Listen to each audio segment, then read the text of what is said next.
Welcome to another episode of Tomb of Annihilation, a Dungeons & Dragons adventure. And for those unfamiliar with it, that's a role-playing game, and we're all playing it here. Speaking of, let's do introductions first, and then we'll do the recap. Today we have... I'll start at my side this time and work around. I am Vallen, playing as Ulfgar Holderheck, the Dwarf Bard. Next to me is Lyssa. Oh, hello. I am playing Valia Bonesmasher. I am a Barbarian Lizardfolk person who eats things. And I have a pet named Flippy. He is a baby. He's not so much of a baby anymore. Baby Axebeak. And then next to Lyssa, we have Kellisto. I'm Kellisto of the Bear God clan, and I am a half druid half elf druid. I don't know what I am. You are what you are. You're Kellisto of the Bear God. Bear God clan. And next to Kellisto, we have Nerevar. That's me. I'm playing as Tobias Salazar, a Spacial sorcerer who's commanding his Eidolon, Arokh Ironscale. And he's also running a Twitch channel. Check out the link in the description below that I added this time. Ding! Okay. If you're on Twitch, you'll have to check it out on the YouTube thing, because I don't have the option to add that there. And then next to Nerevar, we have Rorax. Hello!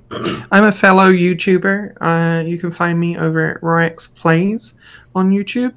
And I am playing Aelia, the Centaur Cleric. And you can find the description of her channels in the description below if you're watching on YouTube as well. And then, of course, next to Rorax, we have Vorn, who is our smuggled construct.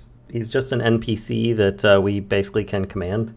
And then below Vorn, and above us all, is the GM, Kashcah. Hi. Inescapable praise. Mm-hmm. She who holds our fates. As you may or may not know, we're playing Dungeons & Dragons Tomb of Annihilation campaign, as being run by Kashcah. The rest of us are all players in it. And allow me to read the summary of where we are. This is episode 19, Snowflake's Chance in Hell. And no, that's not a swear word, that's a place.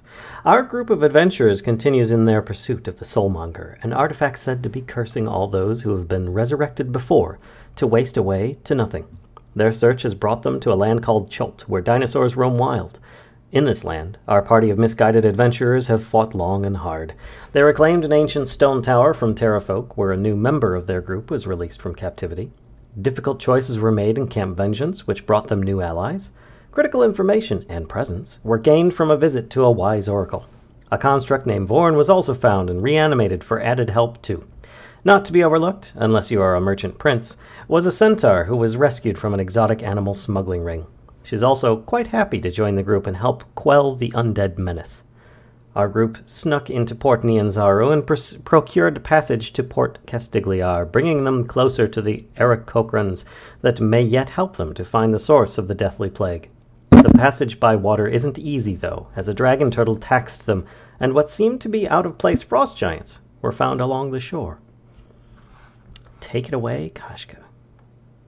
Okay. I think where we left off, everybody, like you said, was on board the ship with your trusty captain.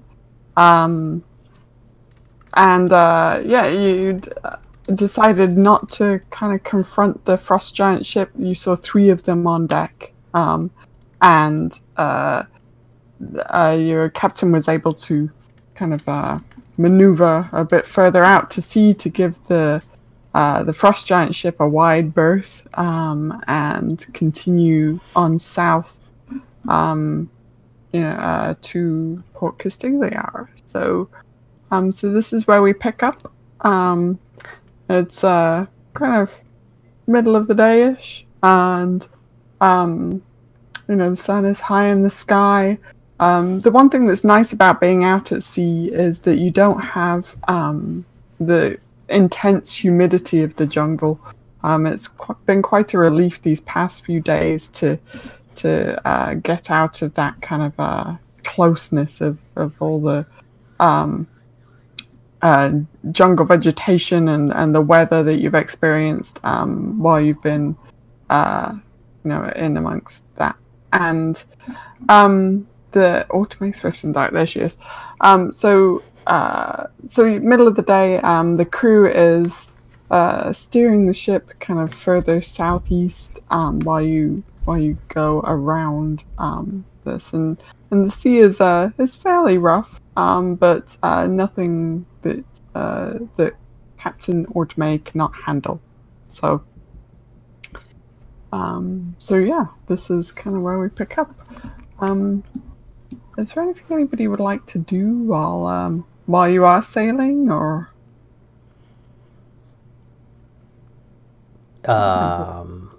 You're aboard the Brazen Pegasus, by the way. Good question. I don't think so. Okay. Yeah, Well, no worries. That's pretty much it.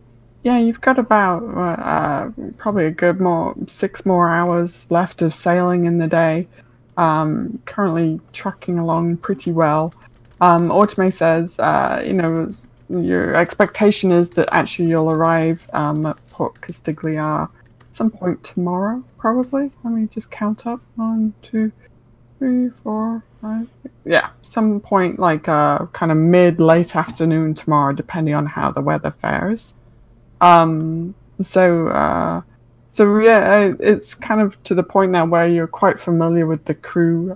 They're familiar with you as well. It's kind of a jolly company, and they all are very much well aware of their routine throughout the day.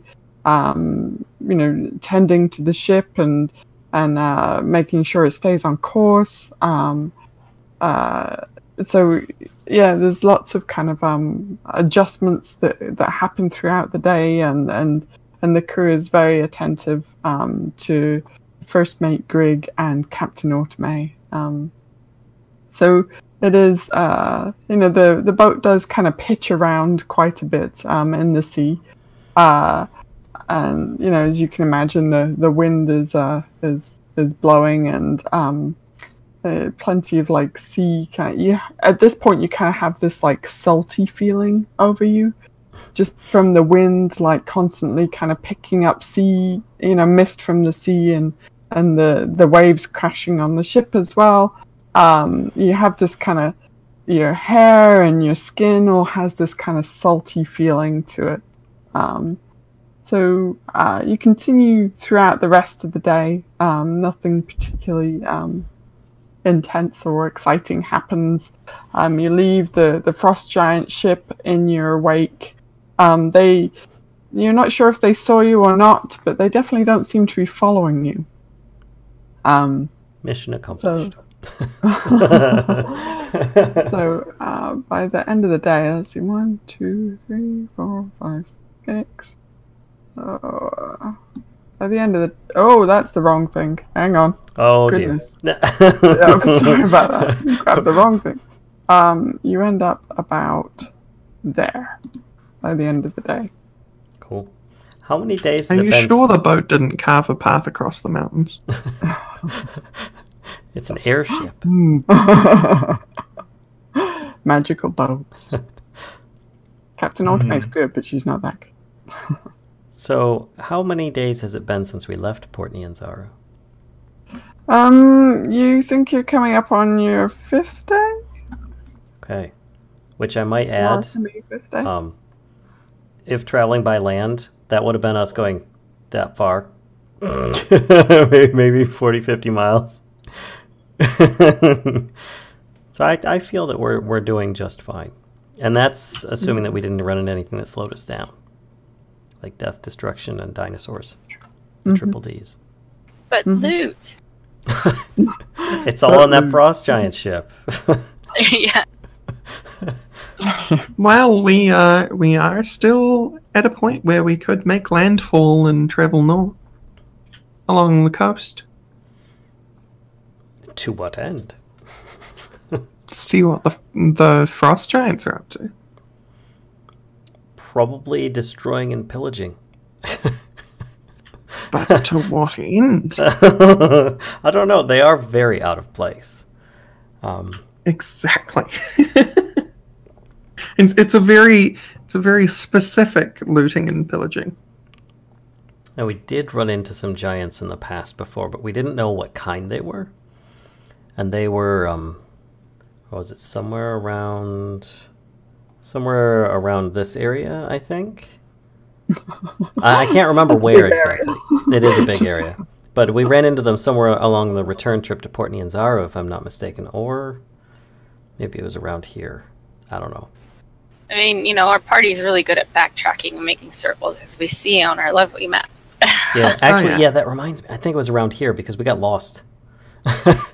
Ended up back at the Goblin encampment at one point.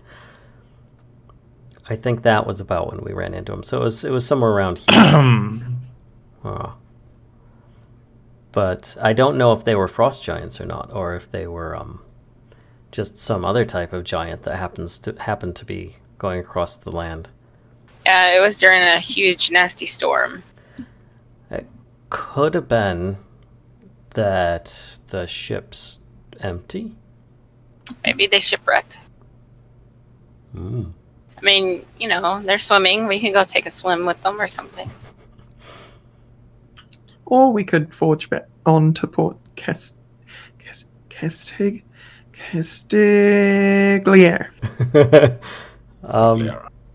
If only we had a spyglass, we could tell if there was anybody on the ship. Yeah, certainly. Yeah, I know. I tried to tell the captain, but Ortme does have a spyglass that she was actually looking when you guys were kind of back up like here-ish, right? That's when the ship was first spotted, and you guys did take a peek through her spyglass, and that's where you saw how you were able to see that there were 3 frost giants on board.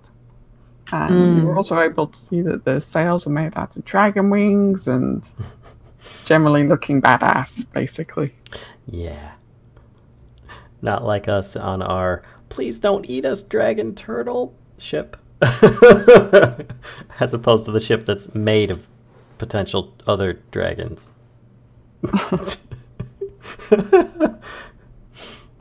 Good point. But I still would be curious to have a peek through that spyglass and see if I could see anything of note. I know it's still a good distance away. I mean, that's like 50 miles away. But see water. Right. Lots of water. And I don't know how good her spyglass is. Maybe it's a magic spyglass. Well, you certainly don't think you'd be able to see, and you can have a look, but make a perception check. You never know when natural 20s show up.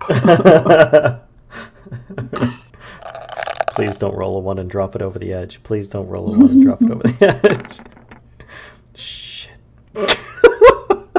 No, but you pull the spyglass away and you've got this, you don't know this, but you've got this nice dark ring around you. Yeah, thanks, Automatic. Thanks. You give it a shake. This thing's not working. Aelia does approach Automate and asks her if she knows what lies along that coast, if anything in particular. Automate says, do I look like a landlubber? I spend my times on the sea, not in the jungle. Well, I just thought you might want to avoid certain coasts and you would have information of those coasts. My apologies.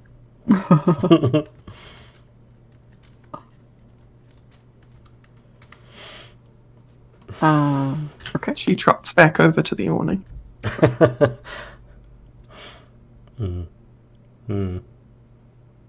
Probably see Ulfgar throughout this entire trip constantly making some muttering and a slight hand motion. Looks like he's almost swatting a fly. Like regularly he does this almost every 5-10 minutes. Looks like it's actually starting to bother him that he's doing that at this point, but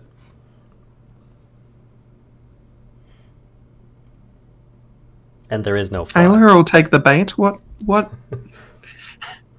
Aelia approaches Ulfgar and asks, "You're always swatting at something." And he'd say, "Oh, I'm just cleaning myself off." And he like does it again, but he does it a little bit slower, and you see he's casting prestidigitation. And he's using it to like clean the salt and things like that off of himself. He's not much of a ship folk. He's been on them before, but he doesn't really care for it, and he hates the getting like salty.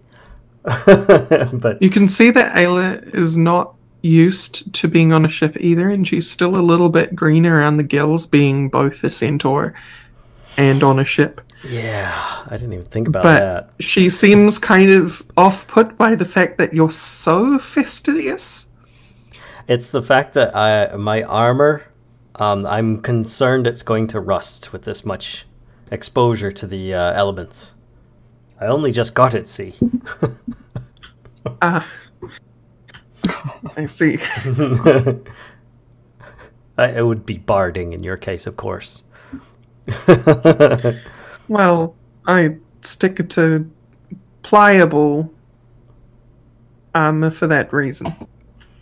She tugs on one of the leather straps of the barding. Yeah, I don't move around quite as well as you do. I just walked by them both and laughed. Armor. I just keep going. Oh, I don't exactly grow my own.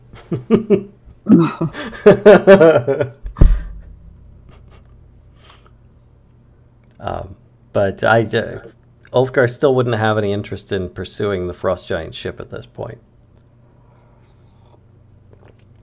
It seems like... you seemed a little off-put by the presence of the Frost Giants, more so than Automate or her crew. Giants and I don't get along. We've got a history. And usually he's very like forthcoming with a lot of information and tells stories and exaggerates things quite regularly. In this case, he actually stops talking. Automate breathes a sigh of relief. Aelia squints concerned, but leaves it be.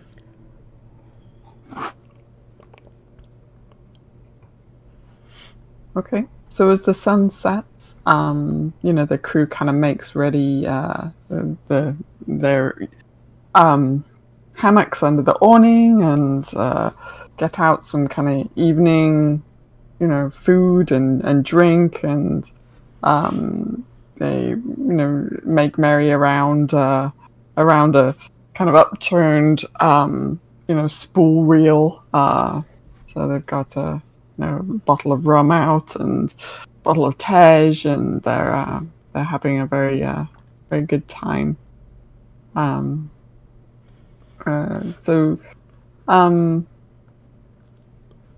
During the night, it does begin to rain fairly heavily, and you see some of the crew kind of motioning again to go below decks, and they'll kind of quickly kind of hustle their hammocks, and rehoist them below decks for those who want to do that. They're a bit concerned about leaving the awning up, if anybody is wanting to stay up above. Yes, well, Ayla's going to plead with Automate to leave the awning. If that's possible. She reluctantly agrees, saying that she hopes if it gets damaged by the weather that you'll reimburse her, kind of thing. I readily accept, because there's absolutely no way Aelia is going below deck on a ship ever again. Automate kind of nods, and she seems to have some small understanding of the situation, and so she leaves the awning up for you. There is always a crew member, obviously, at the wheel of the ship anyway, and there's two of them kind of out and about. One of them's at the wheel, and the other one's generally kind of keeping watch and keeping an eye on the weather and everything. So while the rest of them try and get some sleep, there's not too much, especially for those of you who aren't used to being on a boat, not too much sleep to be had, because the waters do get fairly rough, and there's a couple of cracks of thunder off in the distance that will certainly wake those of you who aren't used to being on a boat. But no serious damage is done. Maybe a few folks want to skip breakfast, but nothing too intense. So as the sun rises, if you could see it, but although the storminess of it kind of eases up, there is still this kind of constant rain that's falling as the morning breaks. So it does it's almost refreshing though, because after being at sea for quite a while, especially the crew is starting to get a little ripe. So it's like having this rain fall is almost kind of refreshing, and certainly kind of gives everybody a bit of a freshness about them. So Except Ayla, she is go ahead. Absolutely soaked from what little the awning could probably do during the storm, and she's huddled into a horse blanket and looks like she doesn't want anything to do with anyone. Well, Ulfgar would offer to dry you out with the magic spell he was using. It would take a few casts, but he's pretty confident he could get you dry. In a jiff, mind you. Well, if you're confident, I could very much do with a little bit of dryness. Okay. He'd start with just like your arm or something like that, so you could see what it is before he does any more. And assuming that you're okay with the results, which you'd be cleaned and dried in that area, he'd then proceed to just clean off the majority of the rest of you. Great. I just holler out, "Be careful! Somebody lost a leg last time he tried to do that," and just kind of snicker and walk off. She looks a little concerned, but reluctantly lets him continue. She'd rather be dry and legless than... Ulfgar would call back over his shoulder and say, "That's because you're the one doing the cleaning!" You old git. Even though I think he's probably the oldest. That'd be it. Yeah, so while you're doing that, though, the crew is kind of hoisting the sails back into place and making their adjustments to all the rigging, and the boat sets out again at a decent clip. Rain still continues to fall throughout the morning, and as fast as you're drying, Aelia, the rain is kind of falling and making everything, including Aelia, soggy again. So it's kind of it was worth it while it lasted. Battle of wills. Ulfgar's prestidigitation versus the weather. Well, she's got that the tarp cover though, right? Yeah, the awning is still up. Yeah. Yeah, but it's an awning. It lacks walls, I imagine. Yeah, indeed. Yeah, it's like a triangle of kind of oiled cloth, that is tied between 3 points. So okay. Not super comprehensive as far as rain coverage goes. Yeah, sadly he can't manipulate the weather. Maybe one of his friends might be able to, but he can't. I used to. Can't now. Oh, you dropped it for something else, eh? I did. One of them controls a dragon. They could heat things up. Yeah, you could just have the dragon hover over her for the whole trip to block the rain out.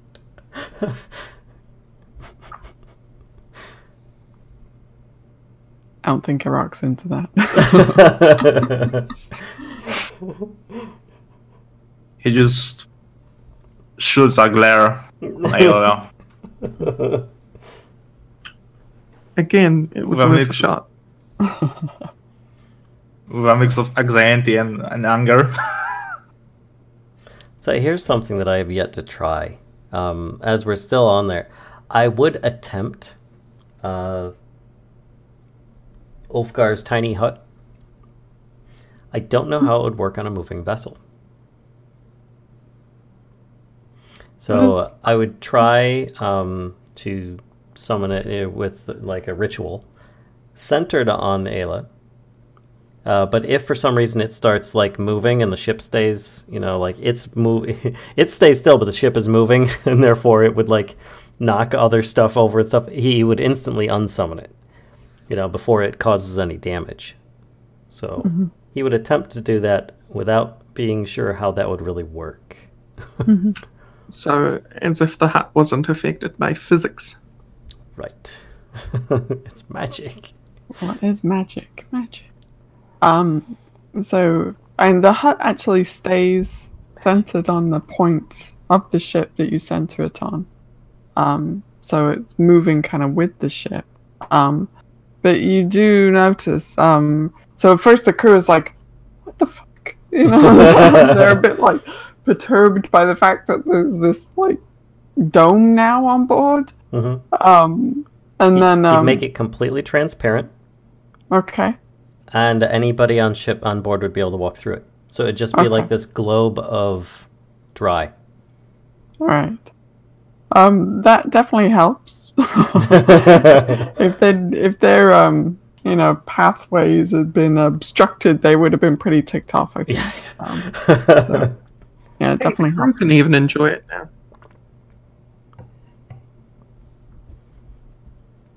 The dwarf's handy for utility spells. That's actually pretty accurate.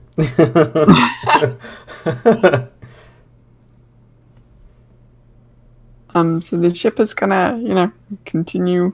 Boat is gonna continue on trucking throughout the day.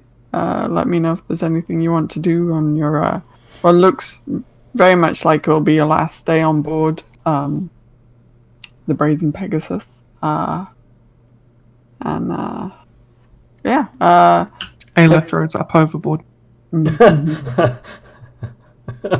Tobias will be like to be more done with this sail. It's fast, but it's boring as hell. Of course, like Agree. mage handing to try and paddle faster.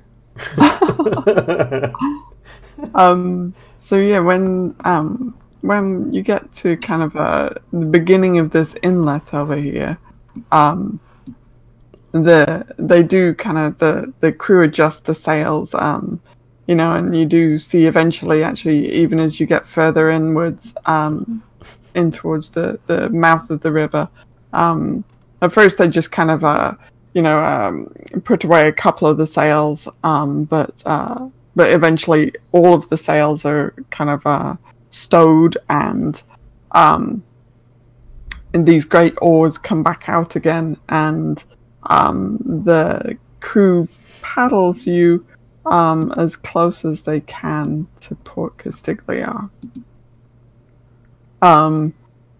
At this point, they have some kind of small rowboats on board as well.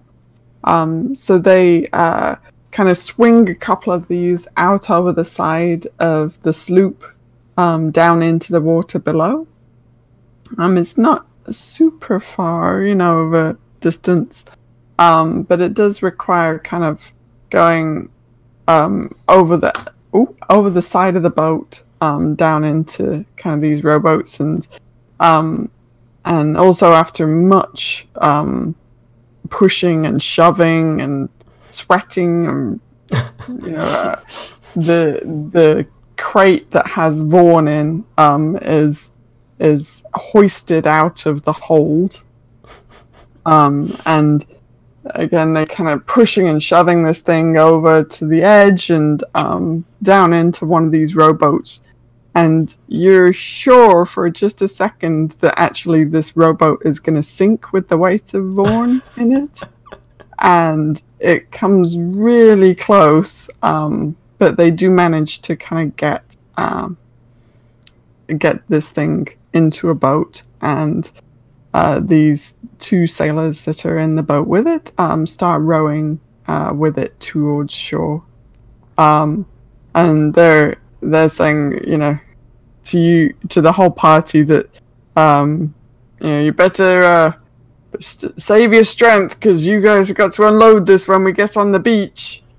And you do see what you see before you is when you look landwards, you see a sandy beach. Mm-hmm. And then further up is kind of almost like a little dune, low-lying dune area with some kind of low vegetation. And then just as you saw, like at Port Nianzaro, eventually the vegetation builds, and you can see the massive canopy of the jungle behind it, and this kind of general mist that is hanging over the trees as well.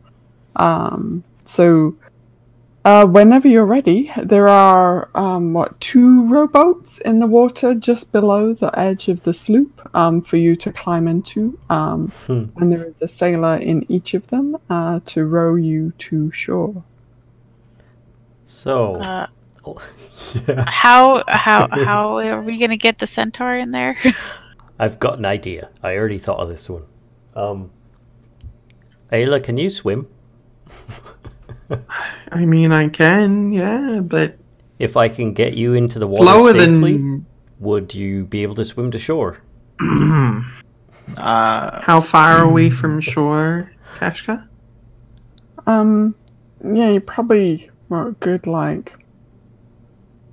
about 70 feet from shore, I'd say. It's a fair distance, but you actually feel like you could probably swim. Or fancy. Well then, I see. Well, I could get you down to the water, but I think Kellisto has an idea on how to get you to shore easier. Yeah. I think that will work much better. Yeah. So first, that'll stop to amaze me. Indeed, you've got very interesting skills that you've been learning along the way, Kellisto. So I'll cast Featherfall, starting with you, and then just going with the rest of the people that don't have wings in the party. Great. And then Ulfgar would say, "Now watch this," and he'd jump down into one of the boats, but you'd see he'd slowly, just kind of gently fall into it. He wouldn't crash into it or anything like that. He says, "You've got the same ability on you now, but you might want to wait for Kellisto." It only lasts. Ayla's going to take a moment to actually, while all the action is happening and before jumping off, to approach the captain and apologize profusely for being a surprise. And I hope that she ended up a pleasant surprise. Automate says, not to worry. She says, "I've had worse surprises for sure." She says, "This turned out to be a fairly pleasant one."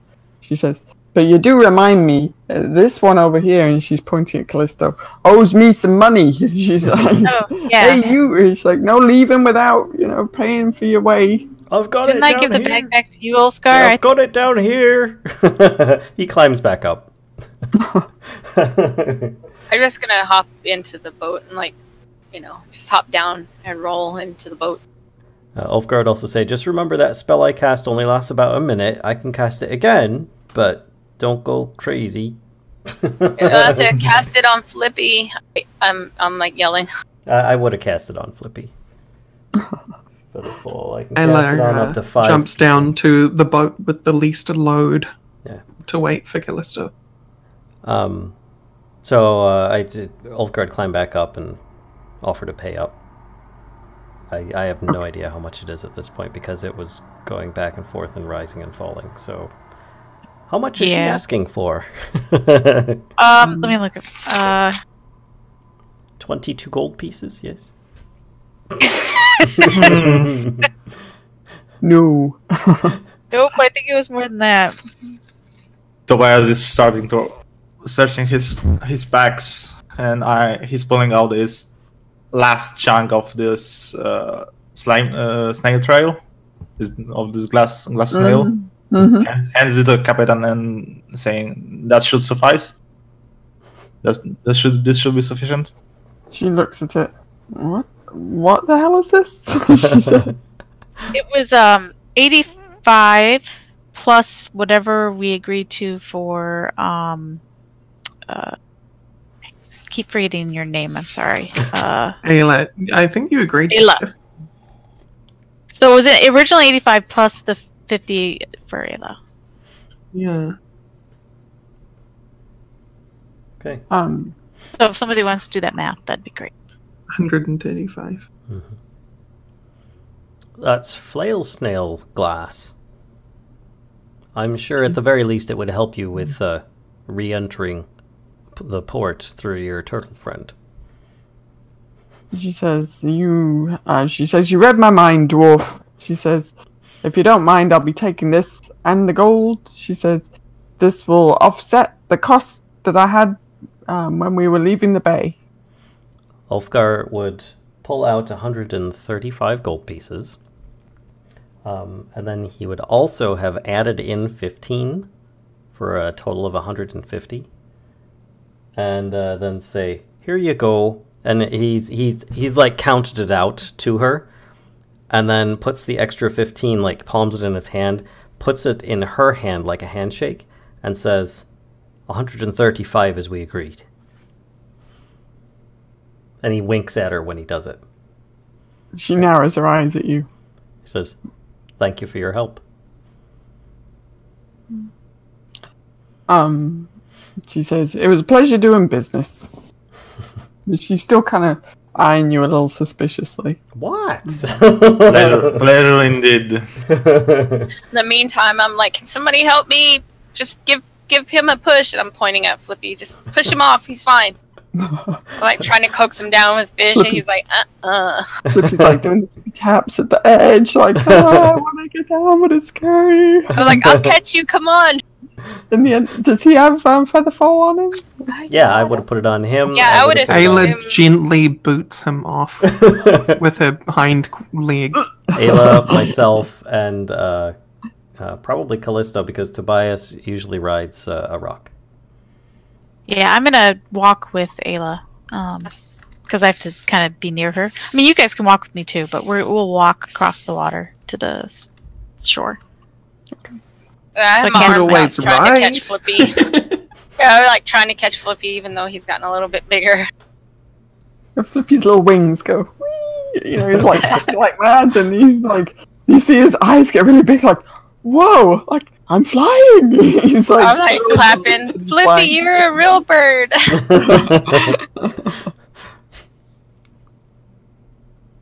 Wow, that water walk, though, that's pretty good. Up to 10 creatures as well. Wow. That's pretty good. That was, I think, one of the reasons why I got rid of the weather. It's a good choice. Yeah. Especially if someone's drowning in lava. I think that might be too late by then. So me and Kellisto majestically canter towards the shore. You know she just wanted to ride on your back, right? That's why she did that. We've got this Chariots of Fire music going on in the background. Yeah, it's an album cover for sure. Callisto's like blowing her hair back. Blowing in the breeze. And She's got the fire sword out. Oh, God. Well, we wanted to make an entrance. Maybe I could start my own cult. Nice. I may just end up doing some kind of fan art of this at some point. So, as those of you in the boat, you kind of row towards the shore, and Kellisto and Aelia, as you look towards the shore as well, you're kind of wondering, like, and this was marked on your map like it was a city, but you're looking at this, like, and this is not what you expected. Right. I mean, obviously, I'd be asking, where's Castigliar, and which direction is Mesro? We need to get our bearings. So, and you look and you see upon just kind of set back off the main, like, front of the beach, like back in the dunes a little bit. There's like a building that looks very weathered. It's a wooden building. It looks kind of like almost a bit like a small warehouse. And then there are some huts around it as well. But they also look very weathered. Okay. And then behind that, just out of kind of, you just lose your line of sight, like the way the ground kind of undulates. But you do see a fence line that's behind that. So kind of what we see is kind of like a township of a harbour, not a city. Yeah. I mean, at the most, there's like between 5 to 10 buildings that you see. Okay. And some of them are very, very meek. You know, there's only the one kind of larger building. Mm-hmm. So how about that crate? And did they give us a I direction? have a plan for that, actually. Do they have an idea of which direction Mesro is as well? I'm sure it's just down the coast, but just want to verify. Yeah, the sailors who are rowing you in have no idea. All right. Well, then I'll just get with Valia and make sure that she's able to get her bearings. Yeah, I have it marked on the map where artists marked it. Okay. So what do you have in mind for getting the crate down off the boat? Well, getting the crate down off the boat onto the shore is is the hard part. You guys will do that. If you try and get it off the end of the boat at least, then we can lash a rope around it and I can pull it the rest of the way. Well, we just need to get it off the boat and not underwater. Well, really, we just need the contents of it off the boat. I mean, he can probably break the crate open and just kind of walk off of it. I'd rather not have them see that if possible. So if we can get it just off the boat and just sit there and then they take off, that'd be best. Otherwise, I'd have to use the illusion spell again in order to have it. Well, we could certainly still try lashing the crate to me, and I could try pulling it off the boat. I mean, they know we have to get this off the boat. Don't you think they brought extra planks and stuff to make like a ramp, per se, to pull it off? Did they, Kashcah? Yeah, actually, as you're coming up towards the shore, that boat left a little before everybody else did. Mm-hmm. And these guys, the sailors who are rowing it now, look thoroughly exhausted. Mm-hmm. But they do have, like, at this point, they've managed to get it up on the beach a little bit. And they've got 2 planks kind of wedged in under it. You know, with the idea, it looks like they've got this as kind of leverage, you know, to kind of lift the boat lift the crate up a little bit out of this rowboat. Mm-hmm. But they're waiting. They're not going to try this by themselves. Yeah, Tobias definitely help them pull that off. Mm-hmm. Yeah. Tobias is going to step forward and tell everyone else, let us handle this. Okay. Arokh, could you? And Arokh is attempting to lift the crate from the boat. I'd imagine Fair enough. he'd help. I don't know if he'd be able to lift it. At least get it on the land. It's not going to carry it all the way. What's Arokh's size? Is it huge? It's a horse size. Yeah. So he's So large. he is Oh yeah, it'd be able to do it with the same effort that I would then. And he'd probably be able to lift it enough to give them a little bit more leverage to slide it off. Mhm. That much is true. I'd try to help where I can, just with physical effort, though my strength is pathetic. Okay. So that's so I think then you're right. We need some strength checks. So if Arokh, is going to try and lift it, then definitely Arokh. And if anybody else is going to try and help, then that actually gives Arokh advantage on the check. So I'll be trying to how do we do this? Because I can affect huge things as if they're normal if I'm pushing or pulling them. Oh, then. Well, I think we're actually just trying to lift it and set it down. So I don't think we're actually dragging it anywhere, per se. I mean, even if we just but we're lift dragging it off the boat via the panels. It's true. And there's sand, so, that kind of slows it down a little bit.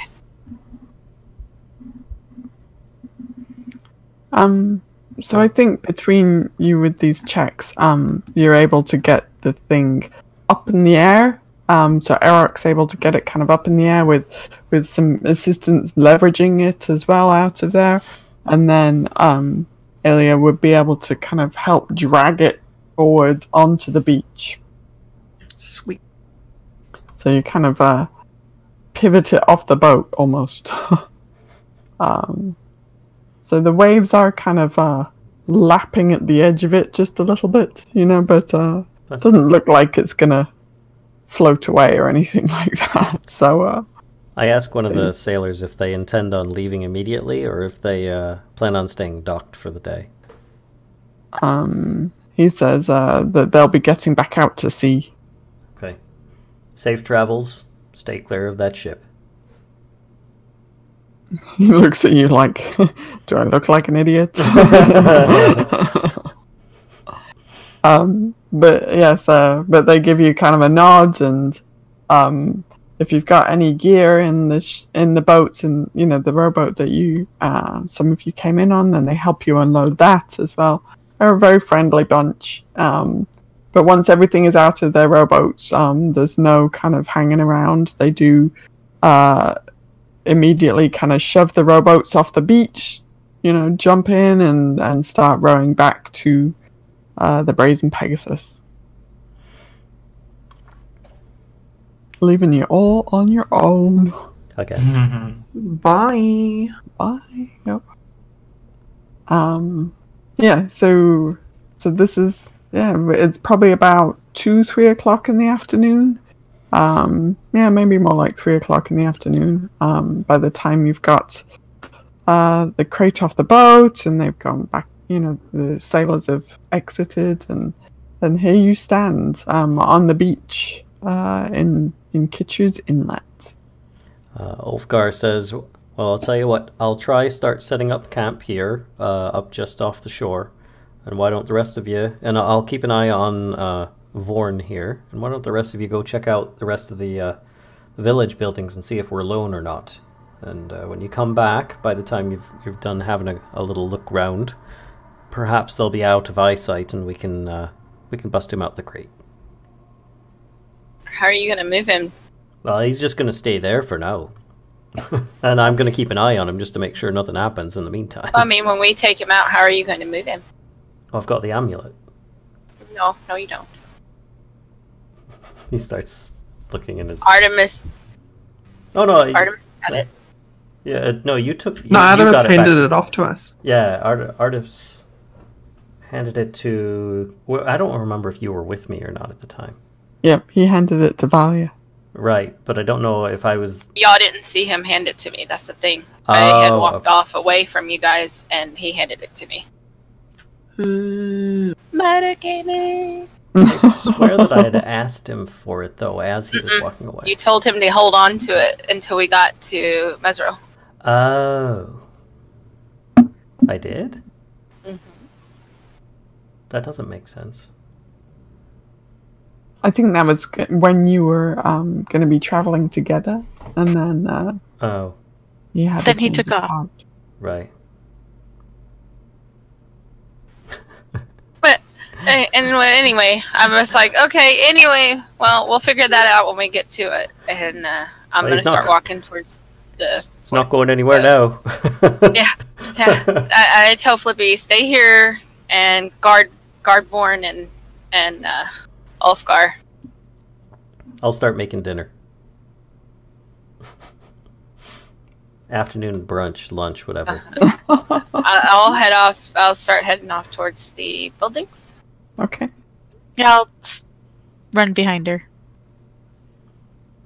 I will follow them so that I'm not too much out of place. How about you, Tobias? You staying or going? I will stay with Vorn for now. Just make sure. Okay. All right. So at Vorn's crate, then we have Tobias, and Arokh is going to stay with you. Okay. Okay. So Vorn's crate, we have Ulfgar, Tobias, and Arokh, and then everybody else. And is... Flippy. Oh, and Flippy. Okay. So then it's Valia, Kellisto, and Aelia, who are heading out to investigate the building. Yes. Okay. So the group that's heading towards the buildings, then you do see like you're getting a slightly better look at them now. The larger building is made of wood, but it is very weathered. It's grey. You know, the wood has got this silvery grey to it now. You can see as well that it looks like an old barn, kind of. You know, it's got a pitched roof to it, but it's not shingled in any particularly sophisticated manner. It's just a wood slat roof as well. The wood does kind of overlay a little bit. And then on the front of it, with what looks like the remnants of a boardwalk kind of coming away from it, there are these big double doors on the front of it. One of them is hanging like slightly askew, so they don't meet up well anymore. One of them's kind of a bit lopsided. And there are kind of what look like small kind of windows, glassless windows in this building. So it just looks very basic and very weathered as well. Does the place look abandoned? Yes, it does. And you see next to this are some kind of huts, just these small squarish huts that are actually built of bamboo, and the roofs of them are thatched with like a palm leaf kind of thatch. It's very like it looks like very those thick leathery leaves, that are kind of like you would get from a palm plant, and they've just all browned at this point in there. But this is the thatch over the top of these bamboo walled huts. And you see in a couple of places that this thatch has fallen through. There's a couple of bits of bamboo that have been broken, on some of the walls. So these huts look quite battered. Does it look like whatever has happened recently, or has it been some time? It's actually a mixture. So it looks like this is kind of almost like an ongoing kind of thing. So it looks like giants have been through here destroying things. You don't see a very convenient giant-sized footprint, no. Okay. So I look at the other two. I'm like, so do we do the huts first, or you just want to go into the main course here into the building? Let's go to the main. Are there no towns in this island that actually have people in them? It doesn't seem to Curse look that way. Yeah. The other thing you see is you get up further, if you're kind of up by the boardwalk of this larger warehousey kind of building, as you could see the fence line earlier, and now you see kind of what that fence line was there for. It's like a small kind of graveyard, actually. There's, very basic, like just quickly handmade, wooden grave markers that have been kind of staked into the ground. And there's stones around what look like, where people were buried. Any of them from where we're standing, do they look fresh? No. Or recent? Okay. In fact, most of them look like the dirt that was where the person was buried is now sunken. Aelia is going to, upon seeing the graveyard in the state that it's in, she's going to trot up to the fence line of the graveyard, and I'm going to use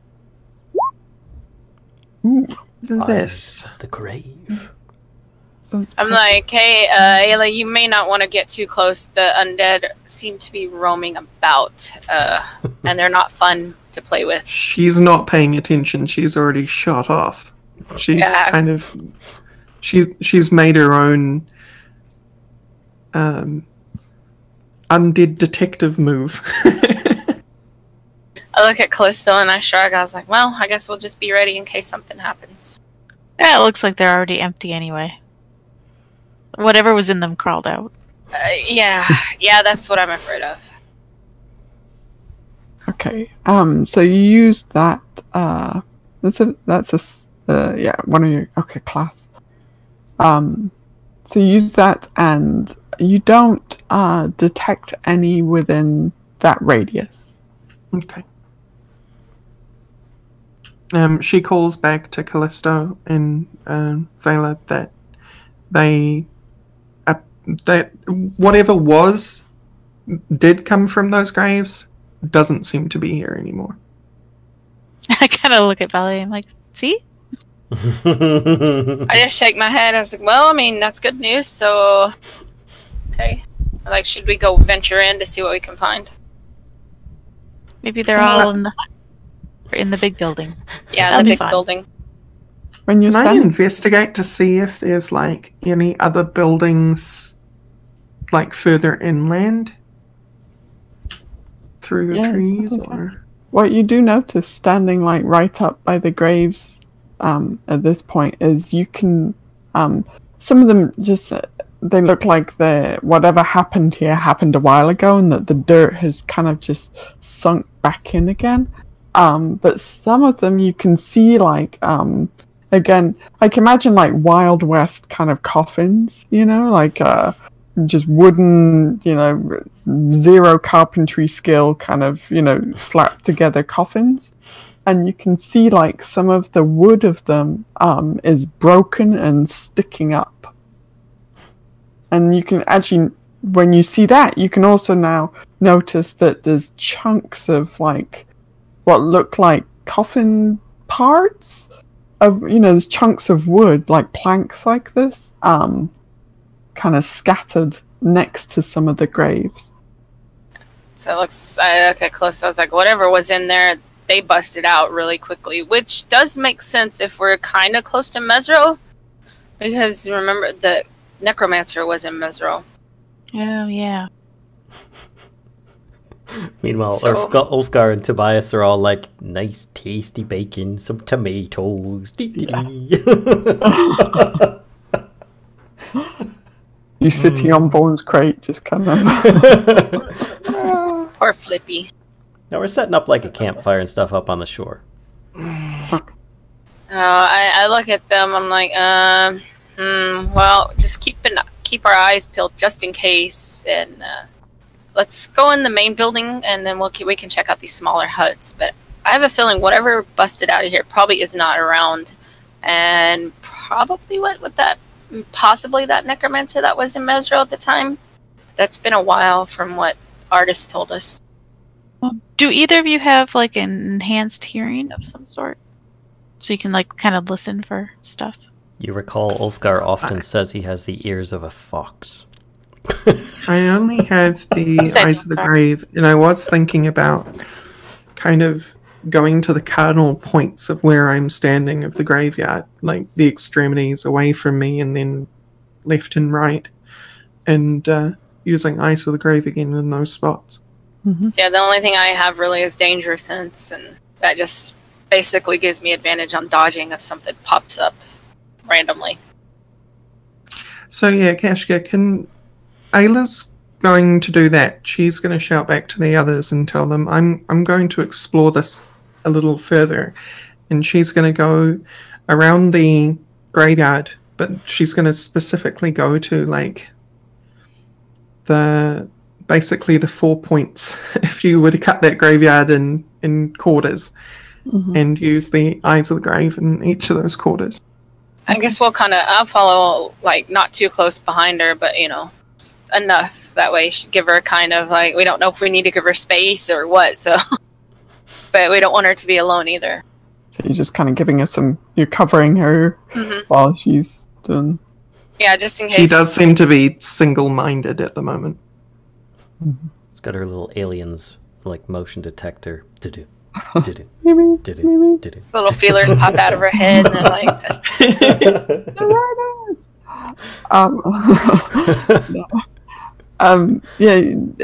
So it is kind of a small graveyard, actually. So you think that your first time you used the Eyes of the Grave for the 60 feet out from you, even standing at that side would have covered, like, the whole graveyard and then a little bit beyond that. It's not a huge graveyard. But yeah, you could kind of go to the edge of where you think, your first casting would have finished, and then kind of do that again at is there point. Like a forest line ahead of me? There is, outside that range? Yeah. Could I go to there and do it? Yeah, you can, certainly. Yeah, so you... Hang on, 60 feet, let me think about... Yeah, you still don't get anything, actually. Okay. She shouts back to the others, I think for whatever has happened here, I think we're safe for now from the undead, and we could check out the other houses now. Sounds and she will good. trot back to them. I just give you a thumbs up and look at Callisto and shrug my shoulders like, eh. So this is better than us just getting surprised by things. I wanted to check out the bigger building first. I don't know why. I just kind of want to go with that one first. Actually, I just the realized house. Callisto has loot sense. It's a built-in ability. Well, every time that you search for stuff, you seem to find loot. Oh, that's true. Shiny loot.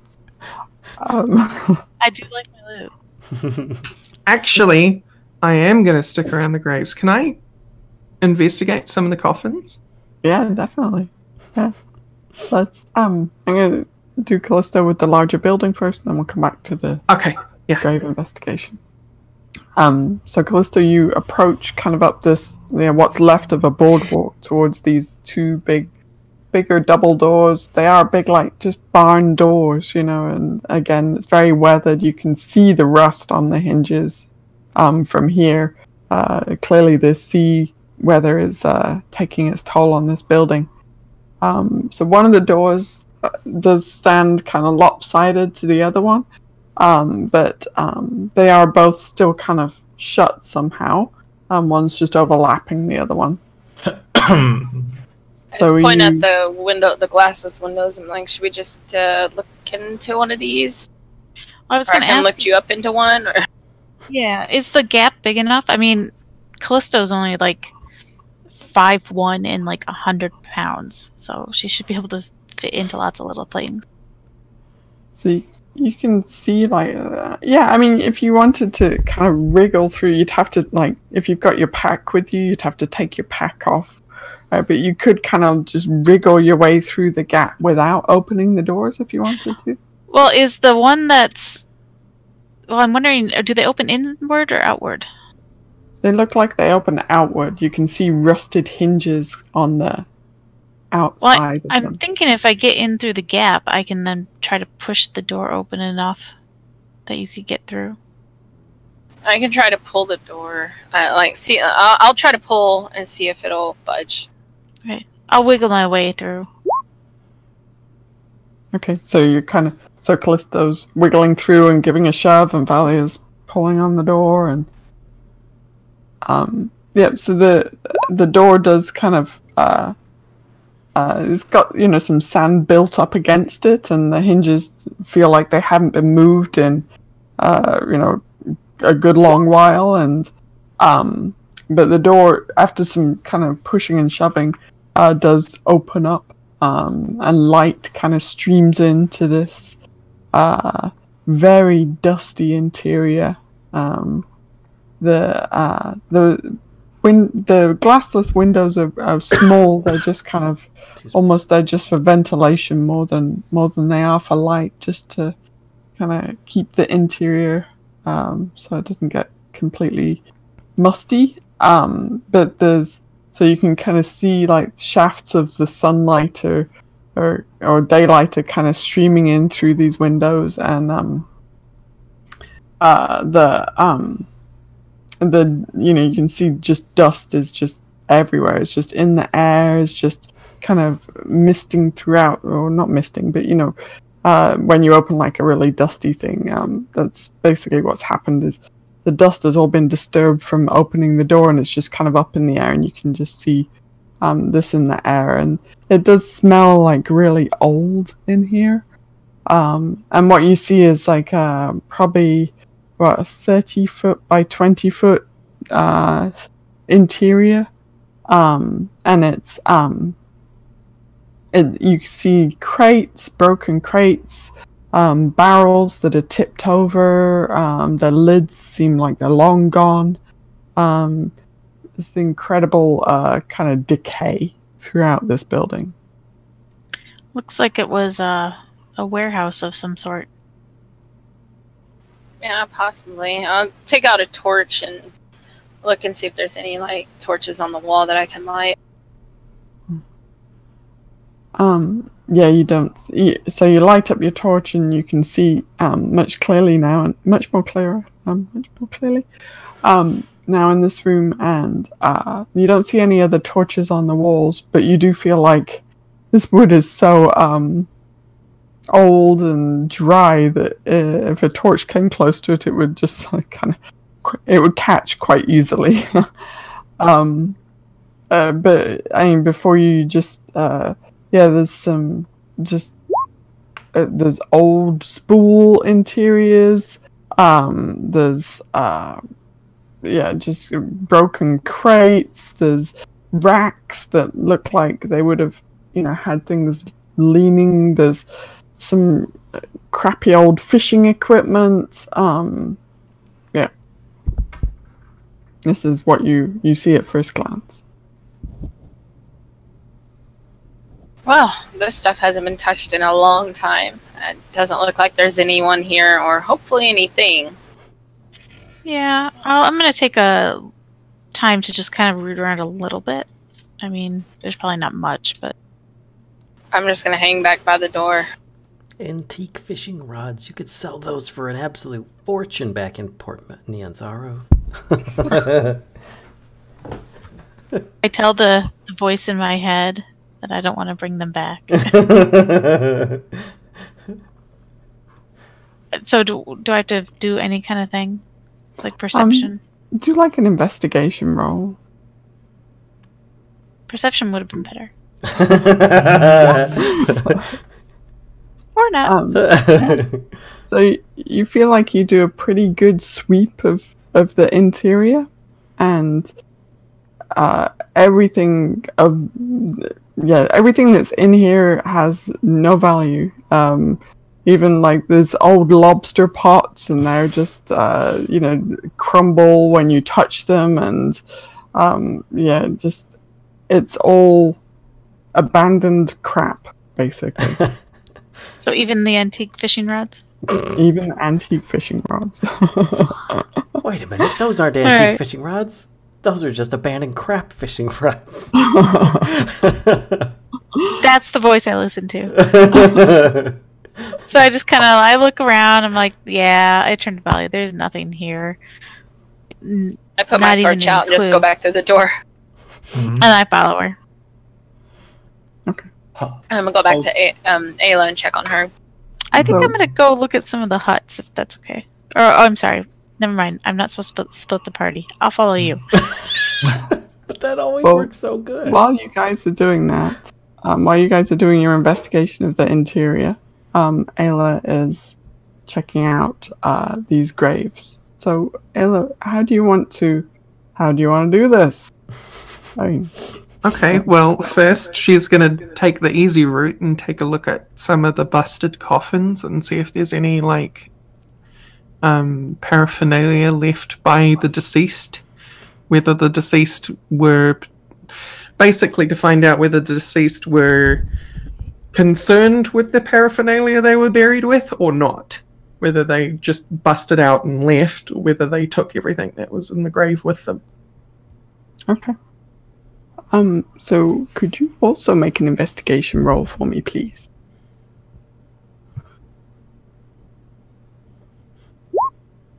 Huh. Not okay, too so shabby. Oh. you know everything.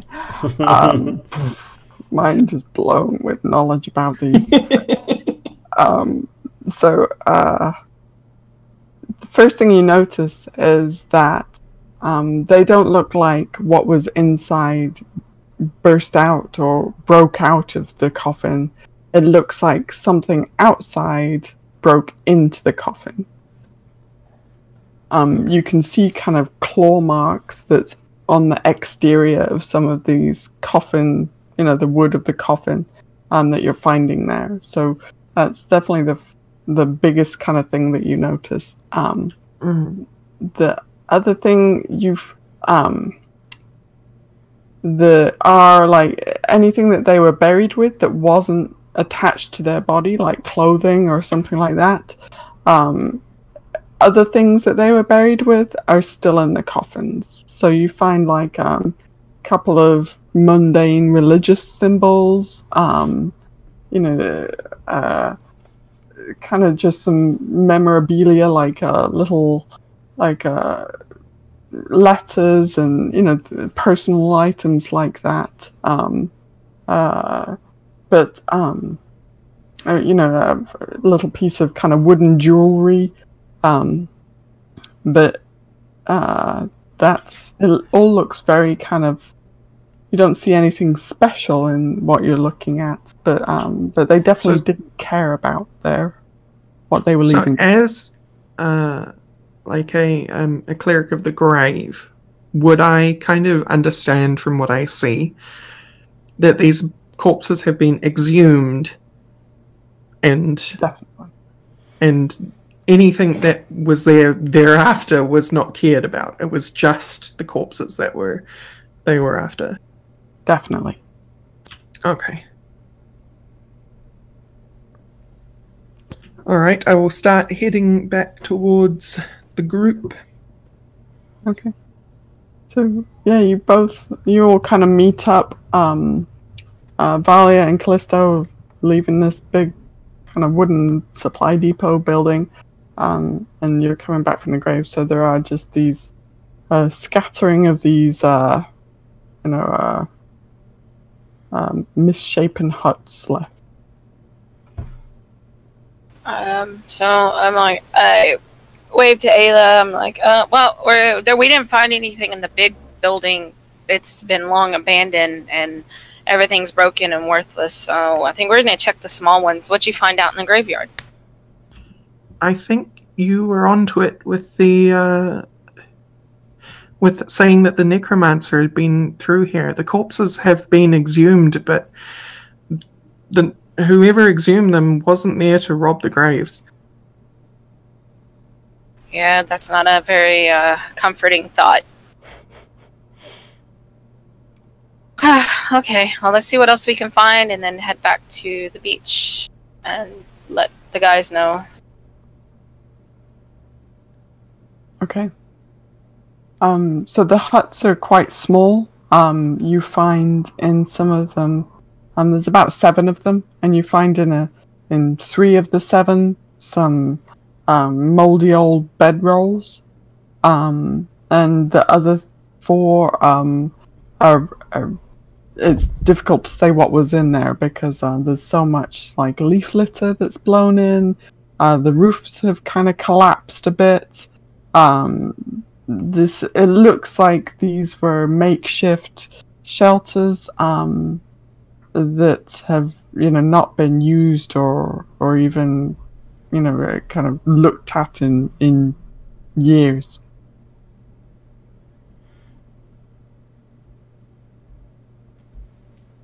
I think our map may be too old. We were under the impression that this was meant to be a city. I thought it was. But nobody really said that, I guess, if we think about it. Yeah, nobody really gave us details about it. And they talked of it. They talked like it was just another port city like everything else. So, Who was meant to live here? don't know. Maybe Ulfgar might know. He talks a lot, and he talks to a lot of people. Well, he was cooking us some dinner. We could go back and fill them in on what's going on and get us some grub. Yeah, sounds good. It's gonna get late. It's gonna start getting dark, so yeah, it's probably a good idea. I guess we'll head back. Okay. So Tobias and Arokh and Ulfgar and Flippy, you see the trio coming, back down the dunes towards your little beach camp. Ulfgar finishes and his the party story is reunited. saying, "And that's how the Castigliaran Empire came to an end at this very village that we're at now. So, what do you think?" You guys should have went with us. I yell, I'm like, man, we found so much treasure. I mean, we couldn't even carry it. It's all back. We left it back there. There's just so much. Right, well, if we could only move Vorn here, he could carry that stuff for us. The Brazen Pegasus, by the way, is no longer on the horizon. Okay, so it's time to bust this crate open. We've got a nice little campfire going on and some food's sitting on the side there. He's got some stuff cooking up. I sit down and I'm petting Flippy. I'm like, well, it's all kinds of interesting stuff back there. It should have went. Well, I wanted to keep an eye on Vorn here. Make sure he didn't get washed away. And to see if the people who brought us here left. Or if they were going to circle round or not. Ulfgar, what do you know about this necromancer that we're going after? He lost control of his troops at one point. And they started just roaming the countryside wild. I do know that much. How long ago was this? Trying to remember. I don't remember if Artemis told us or not. Yeah, Artis. No, you'd call him Artemis, probably. Artis did mention, but I think it's been quite some time since that happened. I don't think it's been like centuries or anything like that, but I think it's been like at least a dozen years or more, I would presume.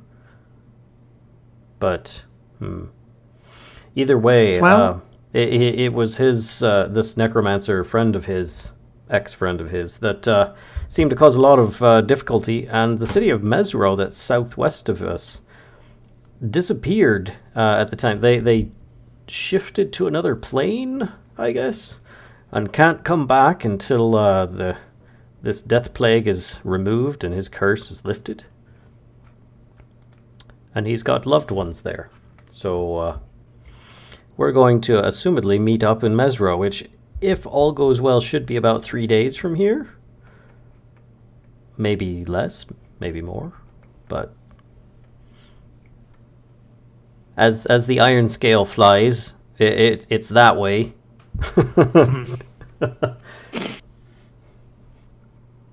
Aelia recounts to Ulfgar what she found in the graveyards. That's no good. I'd be worried that we might get attacked during the nighttime. I'll probably put up our usual protective boundaries, though that will leave Arokh and Vorn exposed as before, though I guess they can at least give a watch and a holler, and then we can always counterattack if needed. But it should keep us protected from being snuck up on. Well, Vorn's kind of locked up in his crate. He should be okay. I'm not sure if there's any purpose to keep him locked in crate for much longer. He's a construct. He doesn't feel. Right, but we could use him to keep an eye open while we sleep. And how are you going to use him? I was saying we could if we had his control, but Artist seems to have that, so... So it's best to keep him kind of closed up for now, until morning anyway. Hang on, Artus gave you the amulet over. But y'all don't know that. Y'all, nobody saw it. We walked off. Anyway. Yeah, that did happen. Well, Ulfgar would have a concern that the crate might be washed away by morning with the come and go of the tide. Why did we bring the construct if we can't control it? We were supposed to have had the controller left with us, but Artist took it with him. I asked him to leave it, but obviously he didn't, so... But if anything, we should probably bring it further inland and not leave it beached here, because it could get taken out to sea. I don't think that tide's strong enough to hold that. You're muted, Kashcah. Kashcah, you're muted. There's the source. Valia, can you make a deception check for me, please? Alright, what was that? I don't hear.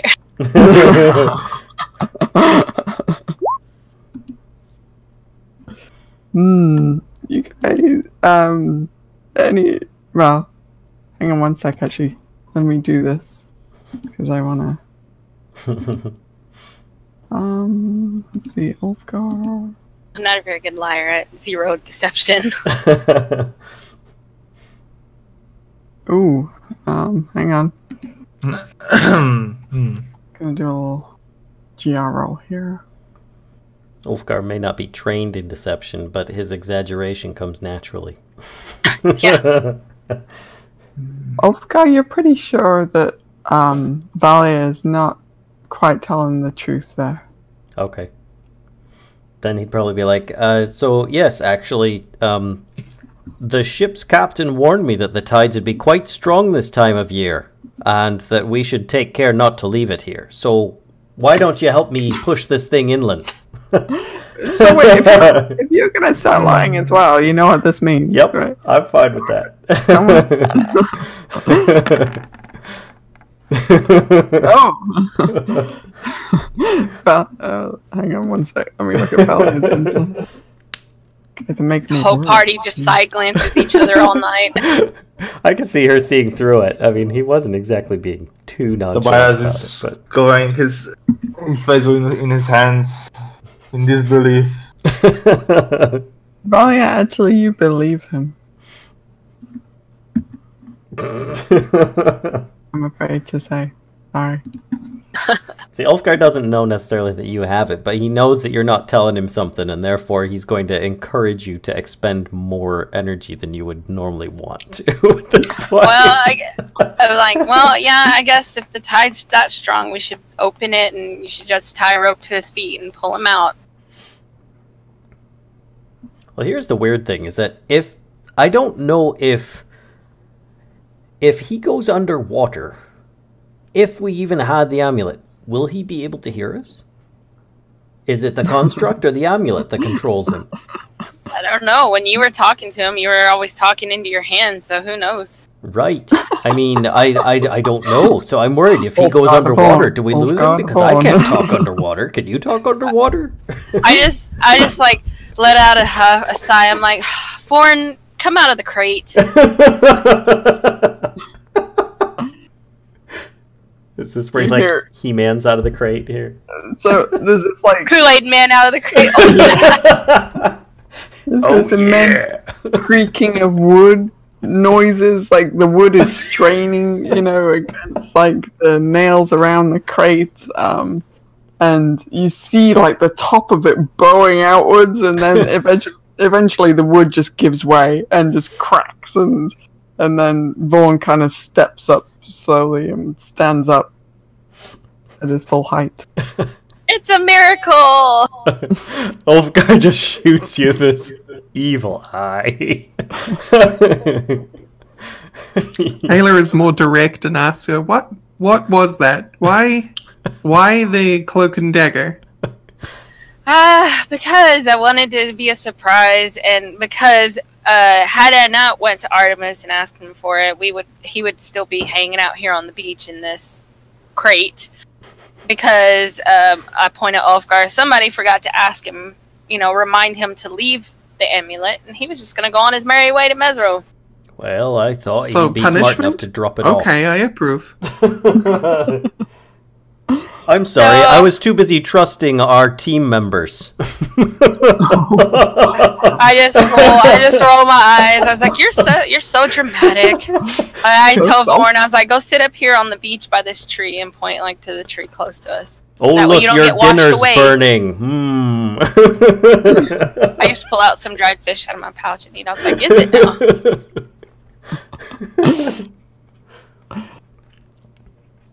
All right, well, still, that was pretty darn cool seeing him burst out of the box. No. Everyone eat your food before it gets cold. He pressed the digitation's extra flavor on everything. The Vorn slowly makes his way up the beach and sits under the tree. Right. I don't even have the amulet in my hand. It's still in my pouch. I'm just like, just go sit over there on the tree. Just kind of like, Unless there's something else we're doing tonight, I'll set up the dome and everything, and ask that Valia have Vorn keep a watch while we sleep. Yep. Yeah, I'll have him come close to the tent and sit by it that way, or the dome, and I'll tell him, stay here and help keep watch. Attack anything that comes in to aggressive, that tries to attack us. Words are not working today. Once again, I'd have the outside of this be of similar color to the surroundings. I'm guessing we're kind of like in the reeds and stuff on the land, or it's just like in the grass line or something. Brown kind of color. Yeah. Just so that in a general glance in the direction, we won't be this like black globe or something. Yay, camo dome. Of course, we can still see out through it. So Valia, you see, it looks a bit different. You saw Ulfgar cast this before, but it was transparent. This time, it looks like he's actually like encased in like this sandy colored kind of dome. So Ulfgar actually disappears from view. I'm like, Ulfgar, I think your tent here is a little dirty. Sorry, I meant Aelia. Sorry, because I don't think Aelia's seen the opaque. Well, I was outside with Vorn anyway, so. Aelia, sorry, you see this opaque dome where previously Aelia looks really confused and trots up to the dome where Ulfgar was, and kind of gingerly touches at the dome to see what happens. Your hand or hoof, whatever you're touching with, or weapon or whatever, would pass through. I just go up behind Aelia and kind of push her in a little bit. I'm like, it's okay. I just kind of help her in. She surprise stumbles in. It's just a protective dome. We can see out, others can't see in unless I allow it. And I've changed the color, thank you very much, to match our surroundings so that we're a bit more camouflaged. Yeah, you disappeared. See? It's working. So we should be safe in here. It also keeps us relatively dry and of a good temperature as well. Does it block out sound as well? No, actually, we were allowed to talk to each other and stuff before. Okay. Just check. Does it block light? As it's transparent from the inside. Right, so light on the inside, does it exit? I No. don't Don't think think so. so. Yeah, because it would be like a wall from the outside, so they Oh, wouldn't that's be able to see it. handy. Here, allow me to actually find it here. There we go.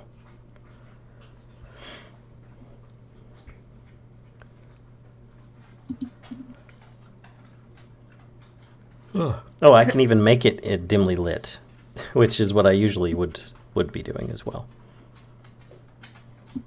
So this whole time I've just been sitting there watching the show, drinking my tash, eating my food. The hut goes up and I'm like, oh, finally. I go to bed. Getting sick of that seaweed smell anyway. From one spellcaster to another, Aelia's kind of impressed. I said it should hedge out any undesirables. Mhm. And sadly, though, I think Arokh and our friend Vorn here are both a bit too large.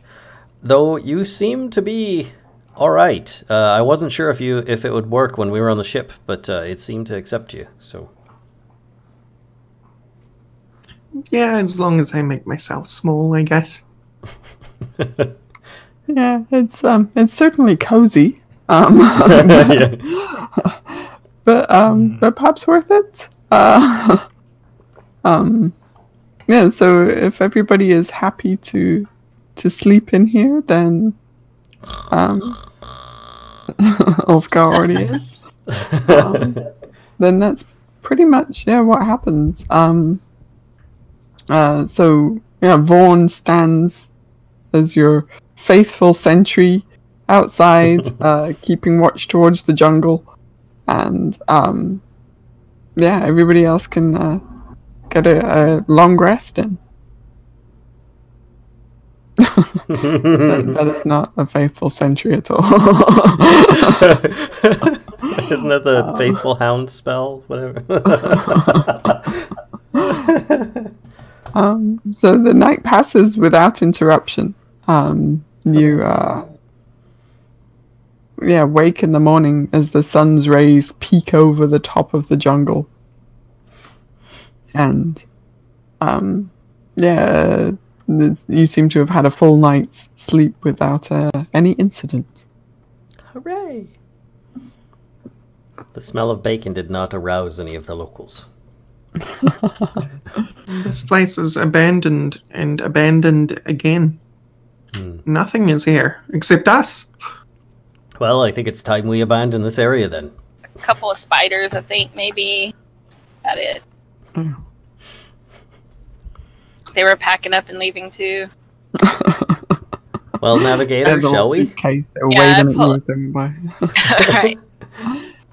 I pull out the map and I kind of lay it flat on the ground. I'm like, okay, point at where we are now, and I'm like, this is where Artie told us Mesro is. So, I guess that's where we're heading. So it's up to you guys. Do we want to go travel along the shore, or should we just cut through? Don't forget, the closer we get, I'm not sure with this whole crazy necromancer guy if we're going to run across any undead.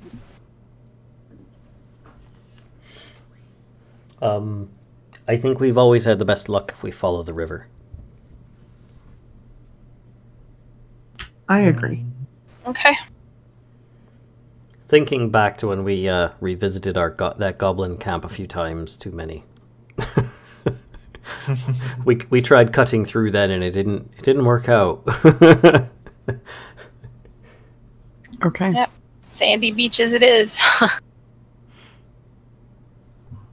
So you set out. Adventure music starts playing.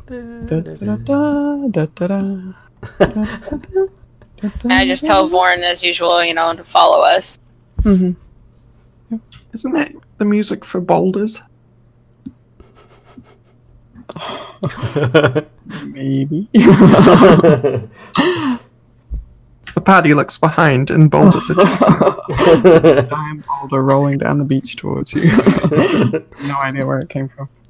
Oh, it's Vorn. He does have this thing where you can just tuck in and just. Anyway. Wipes the sweat from his brow and puts the golden idol back in his pouch again. Asps. Very dangerous. Okay, so let's see how the weather is. So it's a light rain this morning as you set out. And you kind of approach the edge of the jungle, because the jungle does really kind of go right up to pretty much right up to the river. There's a small gap. My map just totally zoomed out. So there's a small gap, but you can, as you approach the edge of the jungle, you hear all those familiar noises, that you got so used to, and you suddenly realize how, although the ship was, Autome's boat was quite noisy in its own way, that this cacophony, you had not missed it one tiny bit. All the noises and the smells of the jungle and the humidity all kind of set in again as you kind of creep into the edge here. So you've been walking for most of the day, and kind of mid-afternoon. Let's see. Hang on one sec. What is your kind of passive perception?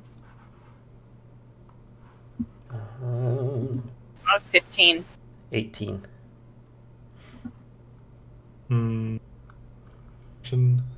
It's below all your standard skills. Below all your skills. 17. 14 for Tobias, and scroll down.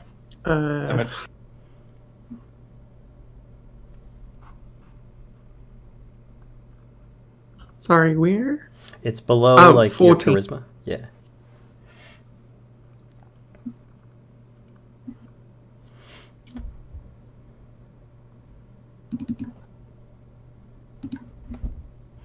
Sorry, did I miss? Did you find Tobias's? Or? 12. Tobias have 12, and Arokh 10. Okay. Oh wow.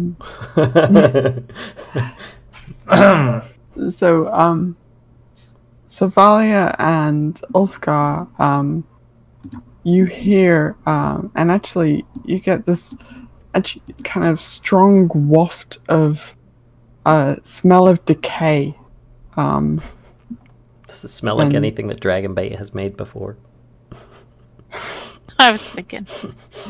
Because I'd be looking as well as smelling while we're going, just because of that. No, okay. It does not. But you do get this strong waft of decay smell from you're not sure from where. From close by, I guess, let's say. I stop. I'm like, oh, do you smell that? I do. Got the nose of a fox. I smell decay. Not sure where it's immediately cast Eyes of the Grave. I tell Ulfgar, I said, oh yeah, she can do this neat thing where she can, figure out if there's undead near us, so that's a plus. Yeah, let's actually move you guys over to... That's a handy thing. Oh, and be careful of the water. Sometimes there's critters in there. So, can you put yourself... You should have control of your tokens. Can you put yourselves in kind of your marching order, as it were? Well, I'm guessing Vorn is going to be the back, because he was following us. You can't stand on trees, by the way. That's the only rule. I was in the kind of in the front as usual. Which direction are we headed? I don't know. I which don't way are we know. going? Kashcah, help us. You are heading in this direction. Can you place Vorn somewhere that's not in the trees? Oh, yes, I can do that. And then we'll... There, that's perfect, actually. All right. Vorn smash trees.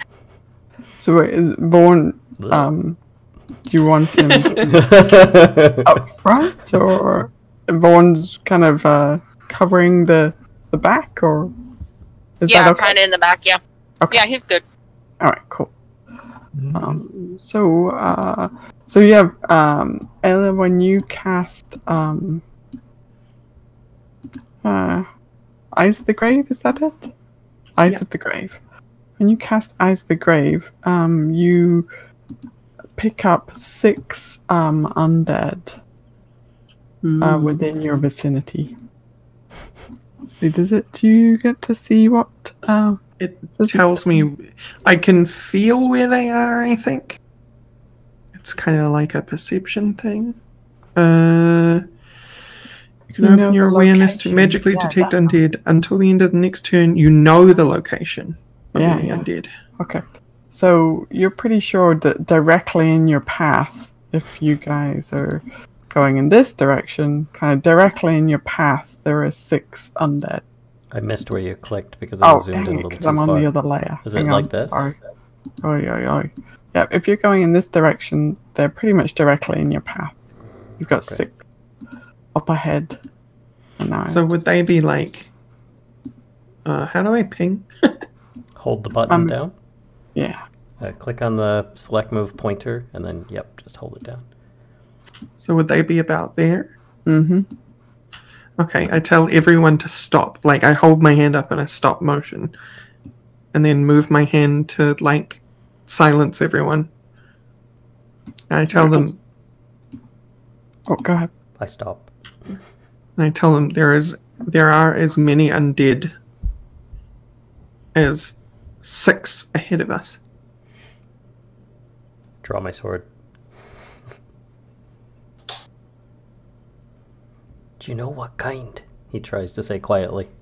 From stage whispering. Unfortunately, I cannot tell that. I only know that they are there.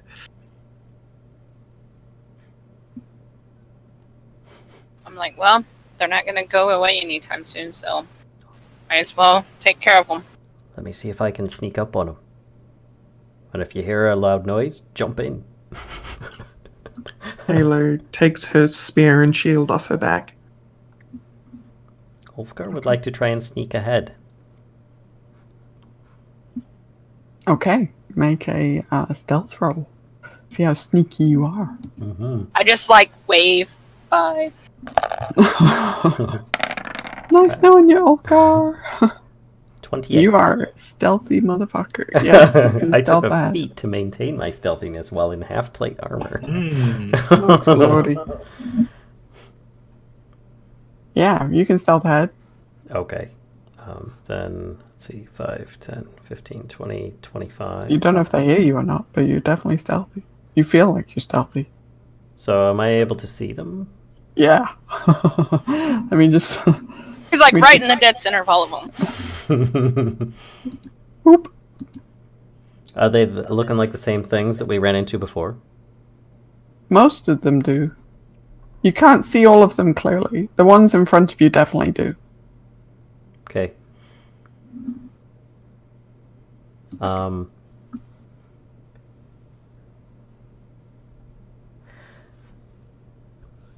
So, I don't know which I think would be quieter.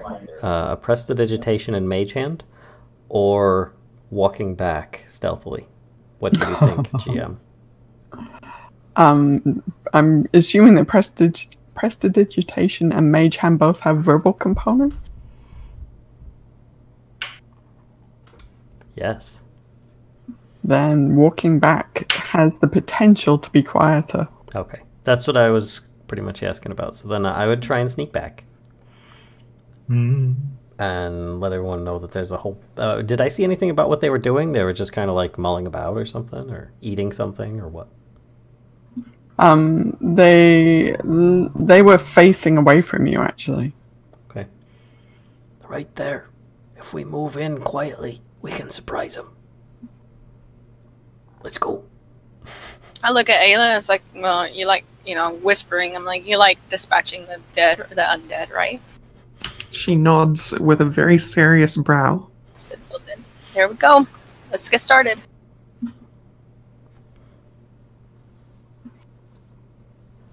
So are we officially in round time? Are you going to try and get a surprise round on them? Yeah. Sure. Yeah. I can try to sneak up. You know what, though? I mean, let's just do initiative now because, yeah. Because reasons. Because we may as well. So to do initiative, Rorax, by the way, you have to click on your character and then roll initiative for it to actually go on the list. It's really weird how that works. Yeah, it is.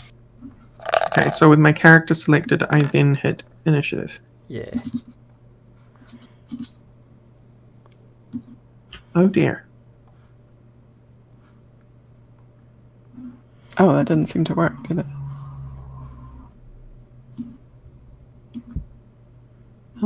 Is that one assigned? You can move that token, right, Rorax? Is that your... Yeah, I think I had it like I misunderstood selected. Oh, yeah. It's like two kinds of selected, maybe? There's like 12, actually, but... There you go. No, after that this didn't session- work either. Well, you're on the list now. Oh, I am, okay. Yeah, you're. It's just a very long list. And then Kashcah can always readjust your score if needed. And oh boy, sorry, sirens. Ugh. Let me just get Vorn as well. I think after the session, Kashcah, we need to try to level up Flippy. Yeah. He's sitting pretty at 6 HP. I don't know what you're talking about. Yeah. He needs Vorn. 200 dried fish per level. Guess we should have gotten some of those poles. Wait, what? Some of the poles? Fishing poles. Oh, To gosh. dry fish. Never mind. Well, you could turn into an alligator, right? So you could just grab some Right. fish. Yeah, I don't know if I can catch them and then not eat them. There he is. You can regurgitate. I'm sure Flippy wouldn't mind. So, can you adjust my initiative to my original roll? Yep. Okay. Thank you. Just gonna get Vorn. Okay, there's Vorn. And then yours was 6, right? Yeah. Okay. All right, that's everybody, right? Yep. Sword. Okay, doke. So, so then let's, if you're gonna try and sneak up on them, Oh, yeah. then, I need some stealth rolls from whoever is trying to... Wait. Ulfgar would first kind of poke at Kellisto and say, didn't you have something that made us super sneaky? I don't think so. Yeah, you mean like make it so they can't see us? Yeah. No, the what you used to help me get through town. Yeah. Where is it? Yes, we can pass without a trace. I don't know, can I use it when it's not my turn? Well, I'm asking you to do it before we all start moving forward is the thing. Oh, okay. Yeah, so then Valia's already like walked off. Yeah, so now it gives us a plus 10 to dexterity stealth checks. I've made us all invisible. For all intents and purposes. Yes. As long as, wait, hang on. Each creature you choose within 30 feet of you. Okay. So, but I don't think you have to stay within 30 feet, do you? I mean, that's for the casting, and then once it's cast... I don't know. It could read either way. Everything radiates from her. So I assumed that I had to stay within 30 feet. Yeah. Alright, Valia, they don't seem to be aware of you at the moment, so... Anybody else sneaking? Oh, yeah. So how do we make a stealth roll adjusted by that spell? Roll stealth, and then the DM remembers to add 10. Or you can do like a manual roll, like do an R and then. But okay, yeah.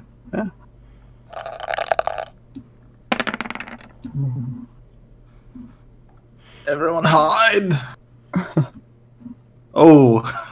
So I don't know how we're going to move who where. Should we go through initiative order for who's moving up to what spot?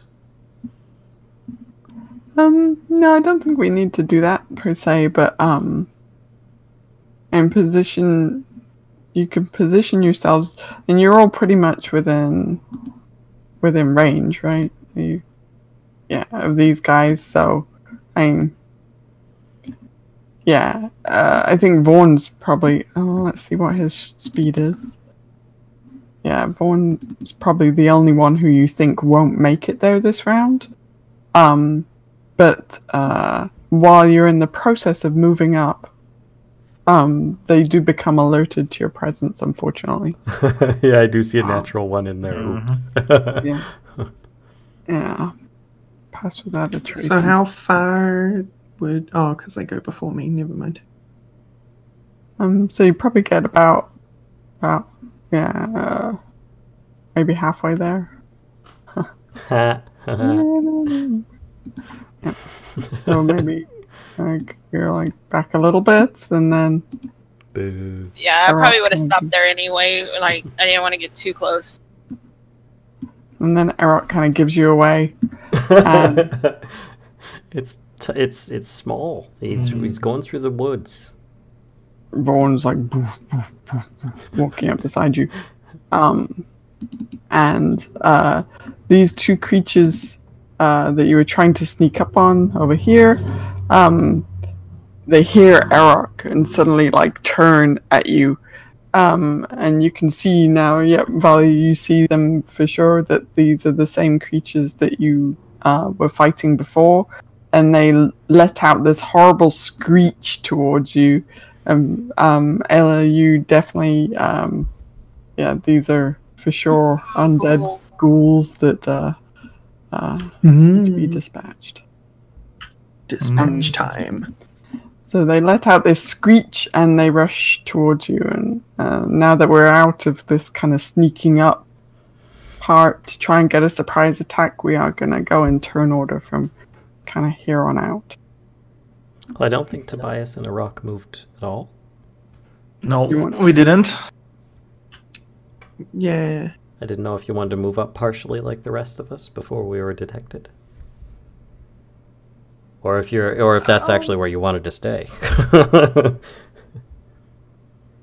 Actually, we're going to move like here. Just on the flank. Ah. Okay. Alright, so this is what the ghouls do. They rush up. As ghouls do. As ghouls They do. ghoulify. I see a ghoul with Oh, you know what? No, he doesn't get to move yet. a big licky tongue. Yeah. The other one, they're all eating feet. You know, he would be able to make it up there. Hooray. Hang on, let me measure this. Yep, this guy would also be able to make it up there. Oh no. Incoming. He's just making it so you don't have to spend your movement to get up there, that's all. Did this guy move yet? I feel like he didn't move far enough. No, he didn't move. Okay, he's moving there. Okay. Okay. They're just rushing the people they see, basically. Nom nom nom. Yeah. It's lunchtime! It's like a bell is rung and these ghouls are ready to go. So they're going to try and claw you. We have 2 trying to claw Valia and 2 trying to claw Ulfgar, and 1 is going to try and claw Arokh. So let's do this guy first, trying to claw Arokh. So much for our surprise round. I think that misses, though. Right? Yeah, it misses. Okay. Alright. So next guy. Yay. This guy, trying to claw Ulfgar. Miss. Miss. And the second one trying to claw you misses as well. Then this guy trying to claw Valia. Of course. Oh. Finally lands a hit. Oof. So you take the 9 slashing damage, but then you do need to do the Constitution saving throw. Oh yeah, no problem. The ghoul looks very disappointed. You see his eyes like and then no. Okay. He was all excited. But, That one just hits, yeah. He thought he got you, but they look at each other in commiseration, like this one's just too tough. So that is that's all of them, right? Yep, that's all of them. Yep. Okie doke. Tobias. Tobias is going to cast Guiding Bolt on the one who is the closest. Okie doke. Nice. Hang on. Color. Guiding Bolt. That hits. That hits. And it's 70 random damage. Oh, boom. Oh, it's radiant as well. Yeah. Mm. So I suppose this ghoul just got pulverized to ash. Yeah, this ghoul just kind of does the thing where the radiant bolt just hits him, and you see a scorched version of himself before it just kind of crumbles and smoldering ruin of that ghoul remains at Arokh's feet. So this ghoul is dead. You smote his ruin upon the jungle side. Except I can't do the thing. Yeah, he was smoked. He was very smoted. Well, that was easy. Alright, Blippi. He's gonna move up behind me, and I'll tell him just, hang back just a little bit. Okay. Tippy tap. And yourself? Yes, I'm going to go ahead and rage as my bonus. Okay. And I will attack this one first. Yeah. That hits. I'm going to hit him with the javelin. Okay. You don't want to bite him? No? Delicious. Cool. Not yet. You see, you pierce him through the torso, and this black ichor kind of oozes from the wound. Alright, wrong one. I missed with the second one. Okay. Oh, so sorry. Was this the one that you hit, or? I hit that top one first, and I went to swing at him for my second attack, but I missed. Okay, got it. And that's my turn. Okay. Vorn. He is going to move up. And smash! He's gonna try. Let's see, he brings his great fist down towards the ghoul that you've skewered, Valia, and hits. Somehow the ghoul, though, is still standing. The ghoul crumples a little under the weight of Vorn's fist, but still manages to kind of stay standing.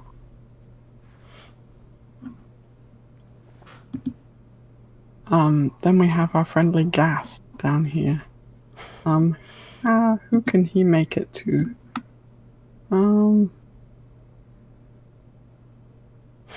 Yeah, he's gonna go over there. He doesn't like the look of of the big guy that just walked up, so he's gonna stay out of range of that.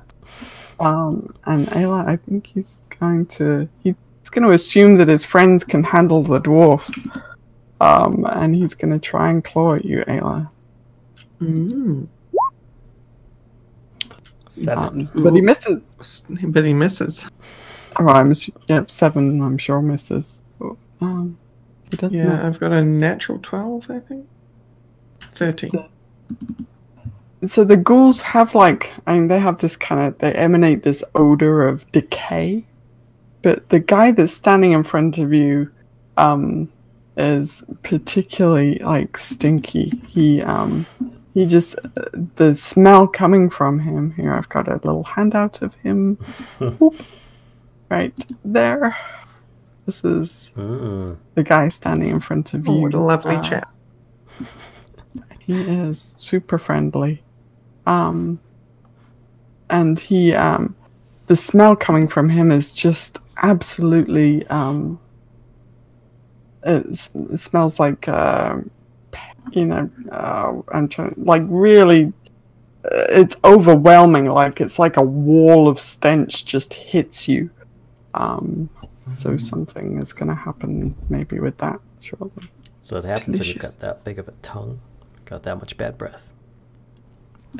It's this kind of, what's the word I'm looking for? I'm sorry, I'm losing no words today. But Ulfgar, so he misses, but Ulfgar, this wall of stench actually hits you as well, and you do need to make a Constitution saving throw against his stinkiness. We both do? Just Ulfgar, because you do it at the beginning of your turn. So when it's your turn, you'll need to do the same. So, quick question: is it considered a poison?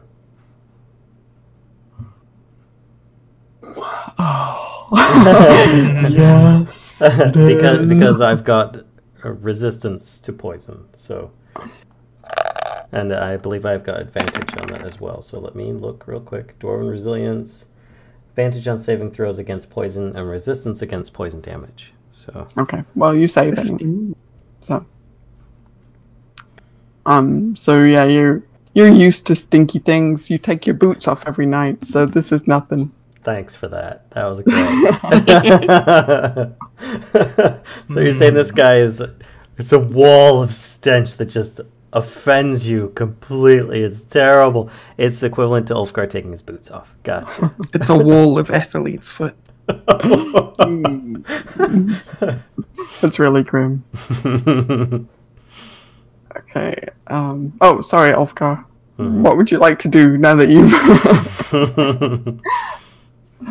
I clicked too rapidly? So I would like to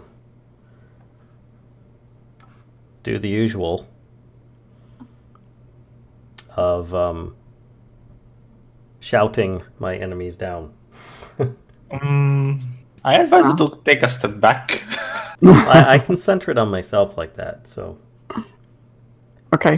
Just in case. If I do, then it'll provoke attacks. I'm not implying anything at all. It will provoke attacks. I don't want to do that. And I will cast Thunder Wave at 3rd level. So it'll be Fus Roda. His first full Fus Roda. His first full Fus. And let me bring it up here. Ignore the to hit because obviously that happens. But they do need to make is it Constitution save, I think? Hold on. 2, 3. It'll say in a second. Wow, that was terrible. So. Oh, yeah. Con save. Yeah. Okay. Constitution save. Okay. Here's the ghast. It's a 15 is the DC. Yep, the ghast does not make it. So he takes full damage and is pushed back 10 feet. Ooh, hang on. We're going to do this ghoul here.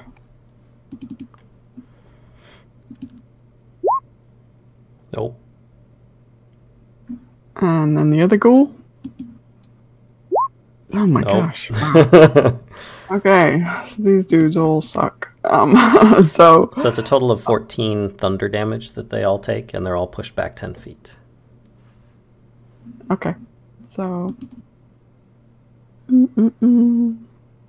14, 10 feet. So gas kind of ends up over here-ish. Okay. This guy and this guy end up over here. And I'll delete the... Okay, that went better than I expected. And then for bonus action, Ulfgar is going to give Aelia inspiration. So he pulls his little horn and goes, and actually, there we go. The ghast is not going to run away. And if you're curious what you can do with that inspiration die, that's the Too Long Didn't Read. Thank you. You're welcome. I made it just so I can post that every time I give someone that. Okay. And that's it for my turn. All right. Now, actually, I will probably move one space towards my friendly bonus person here, who gives me a bonus in combat if I'm within 5 feet of her. Okay, fair enough. Sorry. Wow. Talk about metagaming. He knows he fights better back to back. Yeah. Okay, fair enough. Yeah, you guys have course. fought together through enough stuff. You probably recognize that. Okay. Arokh. So Arokh is going to move in front of Aelia, and he's going to use his brave weapon in a 30-foot cone. It should be along like this. Hang on. Draw shape, freehand. Like this. It's either 60-foot line or 30-foot cone. I think that's Okay. There's a cone shape that you can do. Is there? It is? Oh, Yeah, shape. like underbrush, and then you hold Alt. Oh no, that's just ellipses. Circle ellipse. I need to get some spell shapes available for you guys. So yeah. I don't know. Mine's pretty easy so far. I just to draw a square. That's true. That's very Breath weapon away. What element are you choosing, sir? Fire. Nice. So we've got Radiant, Thunder, Fire. How many other elements can we get? Oh no! The light is dim. So you hit all of Just them. a little But, puff of smoke. The jungle is now fully on fire. Yeah, but the thing is that they have to make they can make a dex save for half of damage. Okay. Let's see what kind of decks they have. Okay. Oh wow! You know what? I'm gonna say it's gonna do a minimum of 1 anyway. So so we're not gonna bother with deck save. Yay! He hasn't used that ability in a while. It's all that time at sea. He almost torched a ship. That's true. Yeah. Yeah, but that was several days ago, right? All that time at sea has just dampened his breath weapon. Let's just assume that his current form is the shape of his former self. Can we agree on that? Sure, yeah. Anything else he would like to do this turn? Seeing that he did not do a lot of damage, so he's able to do a pounce on the ghast with claw attack as a bonus action. You could do a claw as a bonus. Mm-hmm. This is in the proper way. Claw.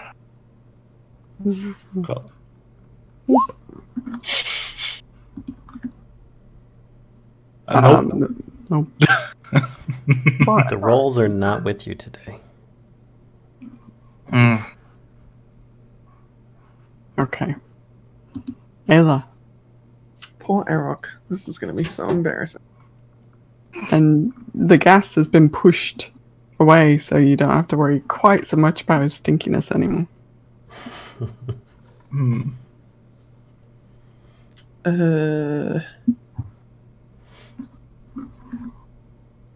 Sorry, I'm just reading. Yeah, no worries. First combat.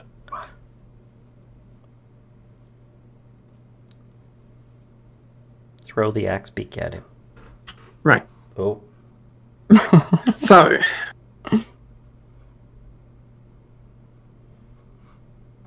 Aelia is going to move. If I can select her. Hang on. Here. And then she's going to cast Turn Undead. Hey. However, it's not over yet. Because she is a Cleric of the Grave, it actually becomes Destroy Undead. Oh. Okay. Alright. So every ghoul in a 30-foot radius of me has to make a con save, as long as it's challenge rating of 1 or 2. And if they fail, they die. I like this ability. Is it a con save or is it... I think it's a wisdom save. Those fails, it's still the wisdom save, yeah, sorry. Okay, no worries. My bad. That's it. Well, I think I looked at CR and thought it was con for some reason. Alright, so within 30 feet. So what is... Let's do this. So yeah. They're all in range. Okay. You guys are unstoppable. So she takes her symbol out and she speaks her holy words in Sylvan. This kind of wave of energy like rushes out from you.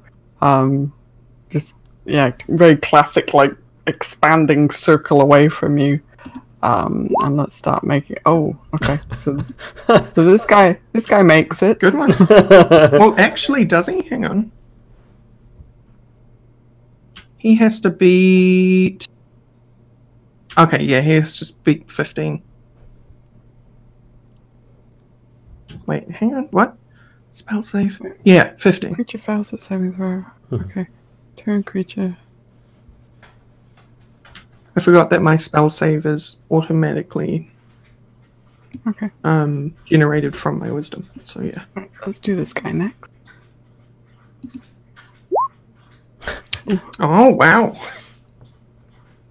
This is what happens when Kashcah says, "You guys are unbeatable." When she just rolls guy? like 19s and 20s. This guy is dead. Oh, except the thing is in the way. Boom. He is turned and destroyed. Another ghoul bites dust. This guy. Go. Also He also did. dead. This thing is in the way. Alright. And that ghoul is already dead. When we get to the ghast, he has okay. Ooh. Wisdom. So the DC is 15, right? Mm-hmm. Yeah. So the ghast, you expect him to go down, but he seems to, like, he shoots his, like, he was kind of paying attention to Arokh in front of him, but upon this kind of wave of energy hitting him, his eyes, like, just take on this, like, evil glare, and he just, like, glares at you instead. You really expected him to kind of fall, but he is still standing, but glaring at you now with this kind of intense red eyes. So do the remainders all run? No, because they didn't fail the. Did they? So they don't get turned still.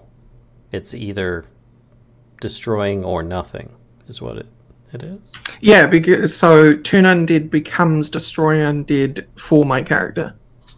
Gotcha. So ghouls, like undead, won't run from me. They'll just blow up. Gotcha.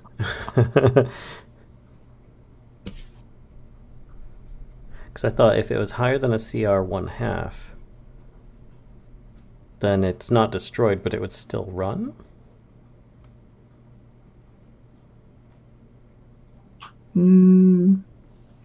Oh, that's still if it's turned. Okay, never mind. Okay. Yeah. So then in that case, But would the I ghast don't- run? Yeah, I don't think saving throw against your turn undead feature the creatures. Yeah, I don't know whether the turn undead still takes precedent if destroy doesn't work. I'm unsure. I think that's Kash's decision. Because when I'm looking at it, it's saying destroy undead pretty much just gives you a bonus effect on anything less than 1/2 or less challenge rating. And otherwise, turn undead would still work normally on everything above that. That's just my guess on it. But Yep. anyway, sorry. Yeah, no worries. Yeah, these guys are still standing there. They're not running away. And the ghast just doesn't care. And the ghast, yeah, he's glaring at you with these kind of evil eyes now. Alright, so as a bonus, I'm going to cantrip his butt. Okay. And it's going to be... Where is it? This one. Sacred flame. So he gets a dex save on that. Try and dodge out the way. He fails. And he's so busy glaring at you that... So how does weakness work? So undead are weak to radiant. Does that double the damage, or is that like what does that do to the attack? It's basically the opposite of resistance. So instead of taking, it would double the damage, like you're saying. Yep. Okay. I agree. You're vulnerable, extra vulnerable to that particular damage. Do you want to do any movement, or are you? Yeah, I guess.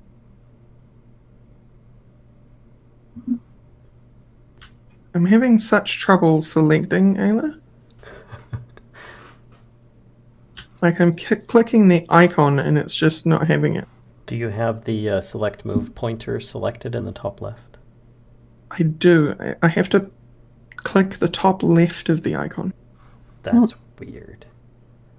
It's pretty weird. She's going to move to engage. All right. Fantastic. Okay, Kellisto. Right, I'm gonna move. Big shocker. Use my thorn whip. Throw me the idol, I throw you the whip.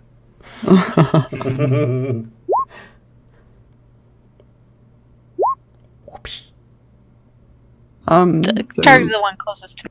Okay. Yep, that definitely hits. And he takes a nice thorny slash across his body. If there's anything our party can do, it's a variety of different kinds of damage. Yeah. It's a smorgasbord of damage. Okay, the ghouls then. This ghoul here is still going to swing at... He's still going to try and claw you, Valia. He's determined to get through. You want to make the con save? Oh! So you feel from his claws raking through your lizardy scales, there's a sudden like pulsing feeling from the wound, and it just spreads rapidly throughout your body, and your muscles tense and become rigid, and you cannot move. Crap. So he's quite happy about that. Lunch. Why do I keep trying to edit the token? So then this guy is going to turn and try and claw at the lady that just struck him with the whip. and he's gonna miss. And that's it for the ghouls. Yeah, the numbers seem reduced. Alright, Tobias. Okay, seeing that the gas might be the most dangerous one, Tobias is going to aim for him now. With his trusty guiding bolt again. Get him. Get him. Oh, nice. That definitely hits. 12 radiant damage. Wow. Boom. He is,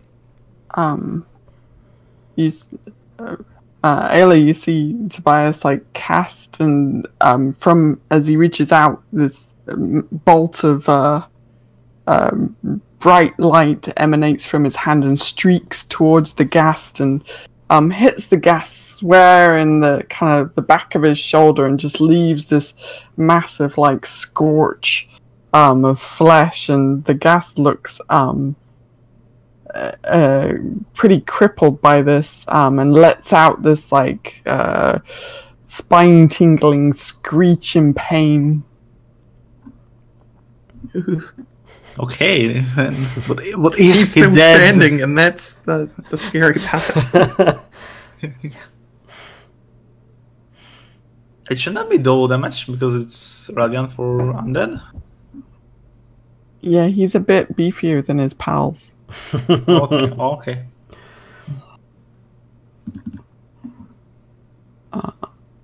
Okay. That's still pretty impressive that you're able to do 24 points to him and he's still going. Anything else you would like to do to try and finish him, or Finish him. you're gonna save that for Arokh, or I would rather not be close. I don't know. I'd rather keep my distance. Okay. Then over to Flippy. He's actually gonna freak out and run over here, and he's gonna actually peck at that guy. Okay. Yeah, go Flipster. Nice. That hit.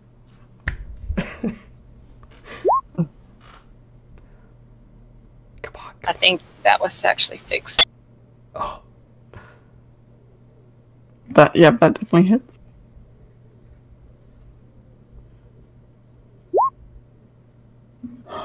Take there's his damage. Nice. Why do I? Oh, come on. Oh. Yep, Flippy cleaves into him with his, great beak, his great axe-shaped beak, and the ghoul kind of takes the hit and slumps to the ground. Nice. I'm like, I'd clap if I could, but I'm a bit paralyzed. Sorry. A single tear forms in her eye. I'm so proud. So Valia, you do get to make another saving throw though at the end of your turn to see if you can break the paralysis. Oh, can I use luck on that? Yeah. Jeez. So. Well, it's still, that's +7, right? So. Yeah, it makes it 14, so I don't think that's enough. Then yeah, that makes it. Oh, Sorry, is it? I thought you'd added that in there. So yes, you're able to break the paralysis. Yay. I guess. Do I break it and then that's my action? Yeah, you have to make the save at the end of your turn. Yeah. So that's like so you would get to act next turn. Okay, no problem.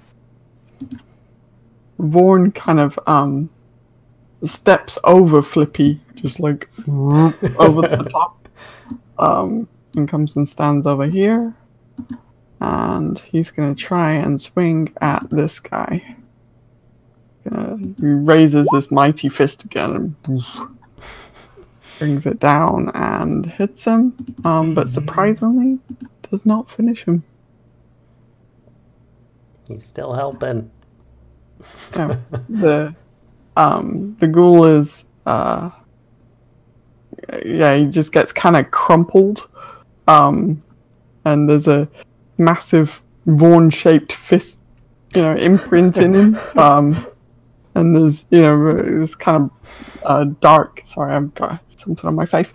This dark ichor is kind of oozing from where Vorn punched him, but he does seem to be like standing and lets out this horrible screech, like, and does not look very happy about that.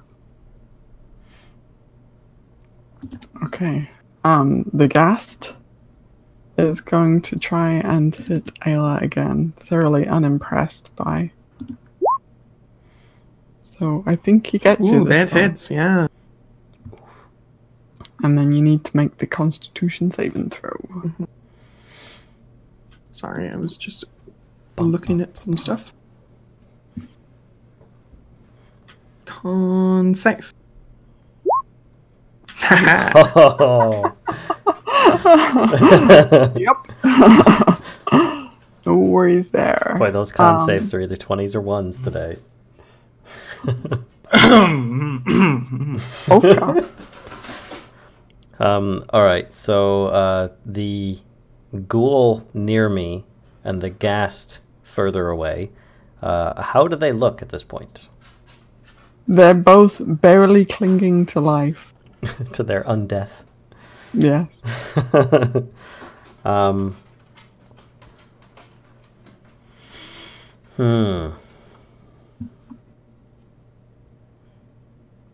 think Ulfgar's got more confidence in his these two teammates here because he's familiar with their abilities, and the fact that there's also Vorn and even Flippy in the back, so he's probably going to move over here and try giving a stab at Mr. Ghastman with his rapier.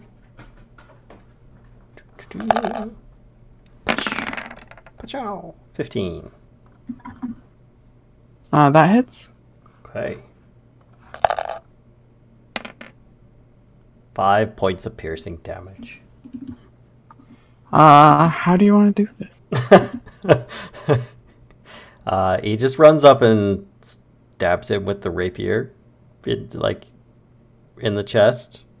Then it doesn't seem to have any effect. He pulls the rapier out, and the Ghast is kind of like, and then just kind of falls down. I don't know.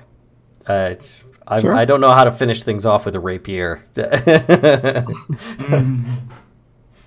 He runs him through. There you go. Yeah, with kind of blood-curdling confusion. Blood, all this dark ichor kind of blood is oozing from his mouth as he drops to his knees and then slumps to the ground. Very dead. And then, let's see. Bonus action, he gives inspiration to Arokh.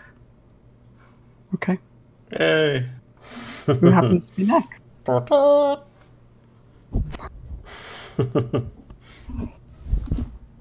the school had anything about him, he'd be running away right now. That's not how ghouls work. There we go. Forgot. Gotta have the horn. Oh boy. I have props. God save him.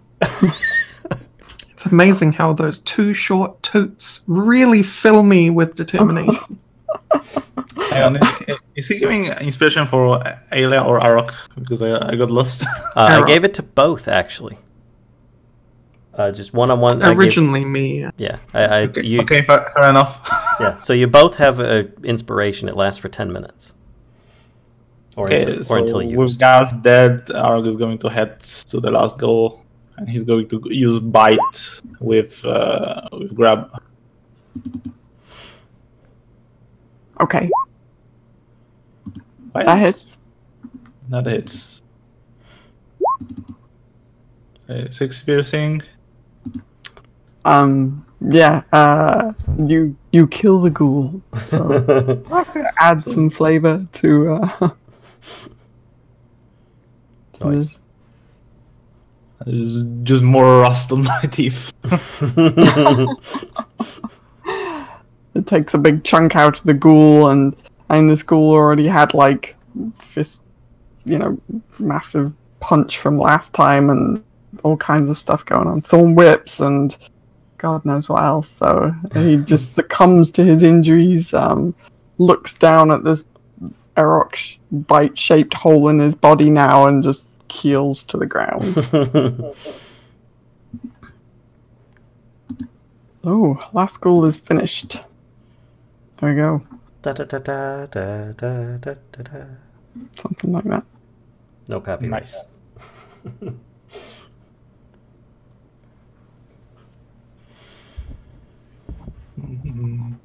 Aelia surveys the bodies. She's not quite convinced they're dead.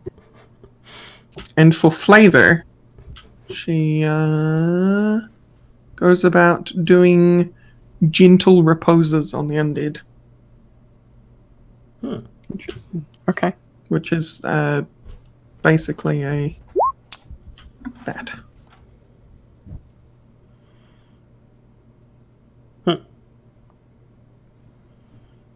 Oh, okay. So That basically, she's in a roleplay sense. I guess I'm preventing them from coming back. Yeah. Yeah, for sure that works.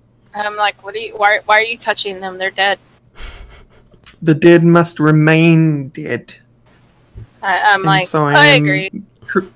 So I am using spiritual rites to make sure they do. Sounds good. When you're done with that, we'll burn the corpses. I agree.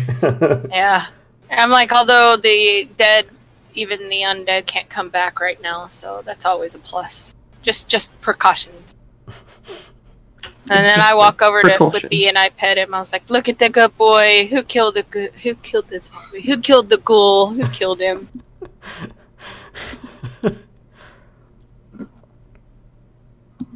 Okay. Very good. So rain kind of gently falls on you as you go around casting gentle repose, and as your DM makes notes about what you've killed today.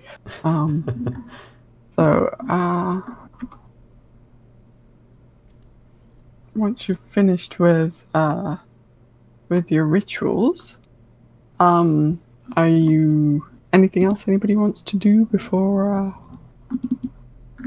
Well, if it's raining and she's casting that as a ritual, then I would probably, we'd gather all the bodies together, and I would do a ritual. Would you get down? Of my own to put the protective bubble up over top of the corpses so that the rain wouldn't put the fire out, and then we could torch the corpses. Yes. Okay. For flavor. Prestidigitation them for flavor. Decide if the smoke from these burning corpses would get caught inside your dome. If it does, well, it is a wall. Yeah. It is a wall. If it does, then I would just let it go after a little bit. If it looked like the fire was just gonna go out. Yeah, I think it does seem to kind of not dissipate quite as quickly from within your dome, and the smoke becomes kind of a choking smog. It's more or less just to make sure the fire gets going on the corpses. That's all. Okay. Yeah, and they look pretty well scorched at this point. Okay. Good girl. Okay. So I'm gonna move. So are you hugging right to the coastline like this, or are you? Maybe let's put you there for now. You can still see the coast, or the mouth of the river. Can you take the turn order away? Oh yeah, we can do that. Actually, let me clear it first. I always forget to clear it. Okay. Thank you. There we go. No problem. So there's a few hours left of the afternoon.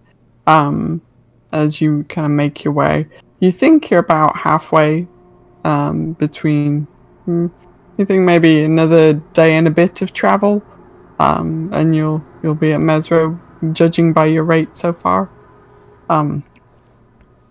So yeah, the sun is getting low in the sky, and night is beginning to draw in. I would assume the usual then. We camp, put up the protective bubble, have Vorn and Arokh keep an eye open. Aelia does some quick checks for some undead. Hmm. I went to hunt. Ah, yeah. Food. I keep Not much forgetting food. that's a thing. Bring back a small brace of iguana.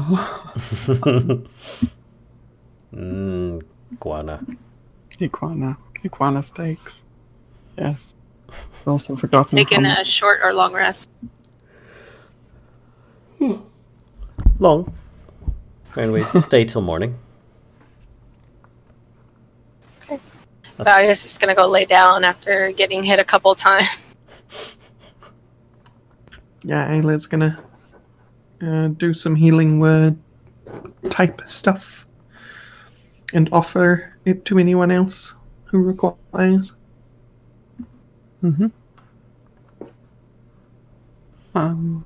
So you, Vorn is standing guard outside your. So have you got enough spell slots, Ulfgar, to do your tiny hut again, or? Yeah, actually, I can cast it as a ritual. Oh, okay, gotcha. All right. So is that so? You're doing your kind of usual setup with the tiny hut and Vorn keeping guard and. Yep. Okay. So you settle in for the night. The jungle does its usual thing where the noise just reaches a massive volume as the sun sets, and then as creatures kind of settle in, creatures of the jungle settle in for the night as well, dies down to kind of a low thrum of the night insects chirping away. The rain lets up as well, and you feel like this will be a decent night's sleep until the very early hours of the morning, where but sorry, by the way, Aelia, you didn't get any kind of pings off your Eyes of the Grave. But very early hours of the morning, Vorn, well, how would you want Vorn to wake you if he is alarmed by something? Can you reach in and like poke me? I gotta sleep next to the edge of the hut. He probably would have known if he tries to enter, it would destroy the hut. I don't know. Can a construct vocalize? No. Actually, he let's wouldn't make be able... him do a stomp. He wouldn't be able to reach into the hut at all, actually. Yeah. Can't he just do something to Arokh and Arokh alert Tobias? Oh yeah, can do that. I guess you could do that. I could alert Arokh. He punches a rock.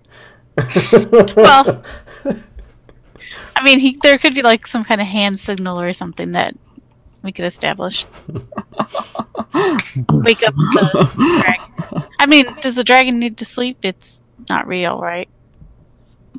I'll just have him stomp. Stomp on the ground. No, that'll work. That'll be enough to wake everybody up. So, well, I think Vorn probably wakes Arokh, gives him kind of a shove. It's a gentle shove for Vorn, but it does kind of push Arokh fairly significantly. So Arokh is woken by this shove from Vorn. Okay. And Arokh is going. Oh, go ahead. Sorry. So then Arokh is going to wake everybody else. Okay. So probably Tobias first. So Correct. Tobias, you're woken by your companion. Something's wrong. Something is wrong. And maybe, can you have Arokh make a perception check? 'Cause I'm sure he would want to have a look around. Perception check. Would Flippy be alert, like, you got a giant construct poking the other construct? I mean, would he, like, kind of be like, what's going on? Yeah, he will in just a sec. So Arokh, sees, in between kind of the undergrowth of the jungle, what looks like kind of a spirit, an ethereal spirit, kind of the form of a man, but it is obviously kind of transparent, like a ghost. Okay.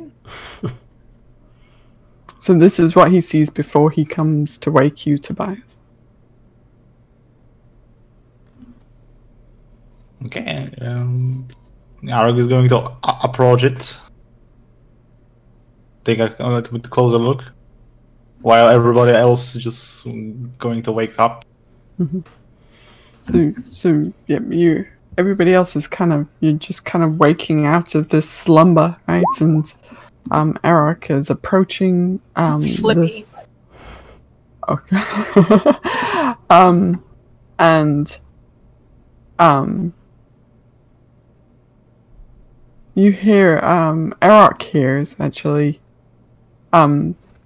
as he gets closer to it, hears this wailing from this what looks like the spirit of a man. Just this is kind of discontented, unhappy wailing. It's like kind of a mixture of like sadness and anger. Would Valia have come across a banshee before? Why don't you make like a survivor roll? So you know what a banshee it calling is. out, I want my money back. Pay the rent. Yeah. Get off my lawn. You don't think this? You kind of know what to expect from a banshee, but you don't think this is a banshee, actually. So as Arokh gets closer, though, this spirit turns towards Arokh and just screams at him, just top of his lungs, just really like Get away. very much like a Left 4 Dead where the witch kind of comes at you. But yeah, that's the noise Aelia that bolts to her feet with the scream and looks towards the direction it's coming from. Yeah. And you see this spirit is screamed at Arokh and is now just rushing forward to meet Arokh. And I think that's where we'll leave it. Ulfgar springs to his feet. I'm up! I didn't mean to step on your foot. What the? Who? It's just Yeah, I'm just standing there staring like, I'm not sure if that's a banshee or not. So, just yell like, ghost!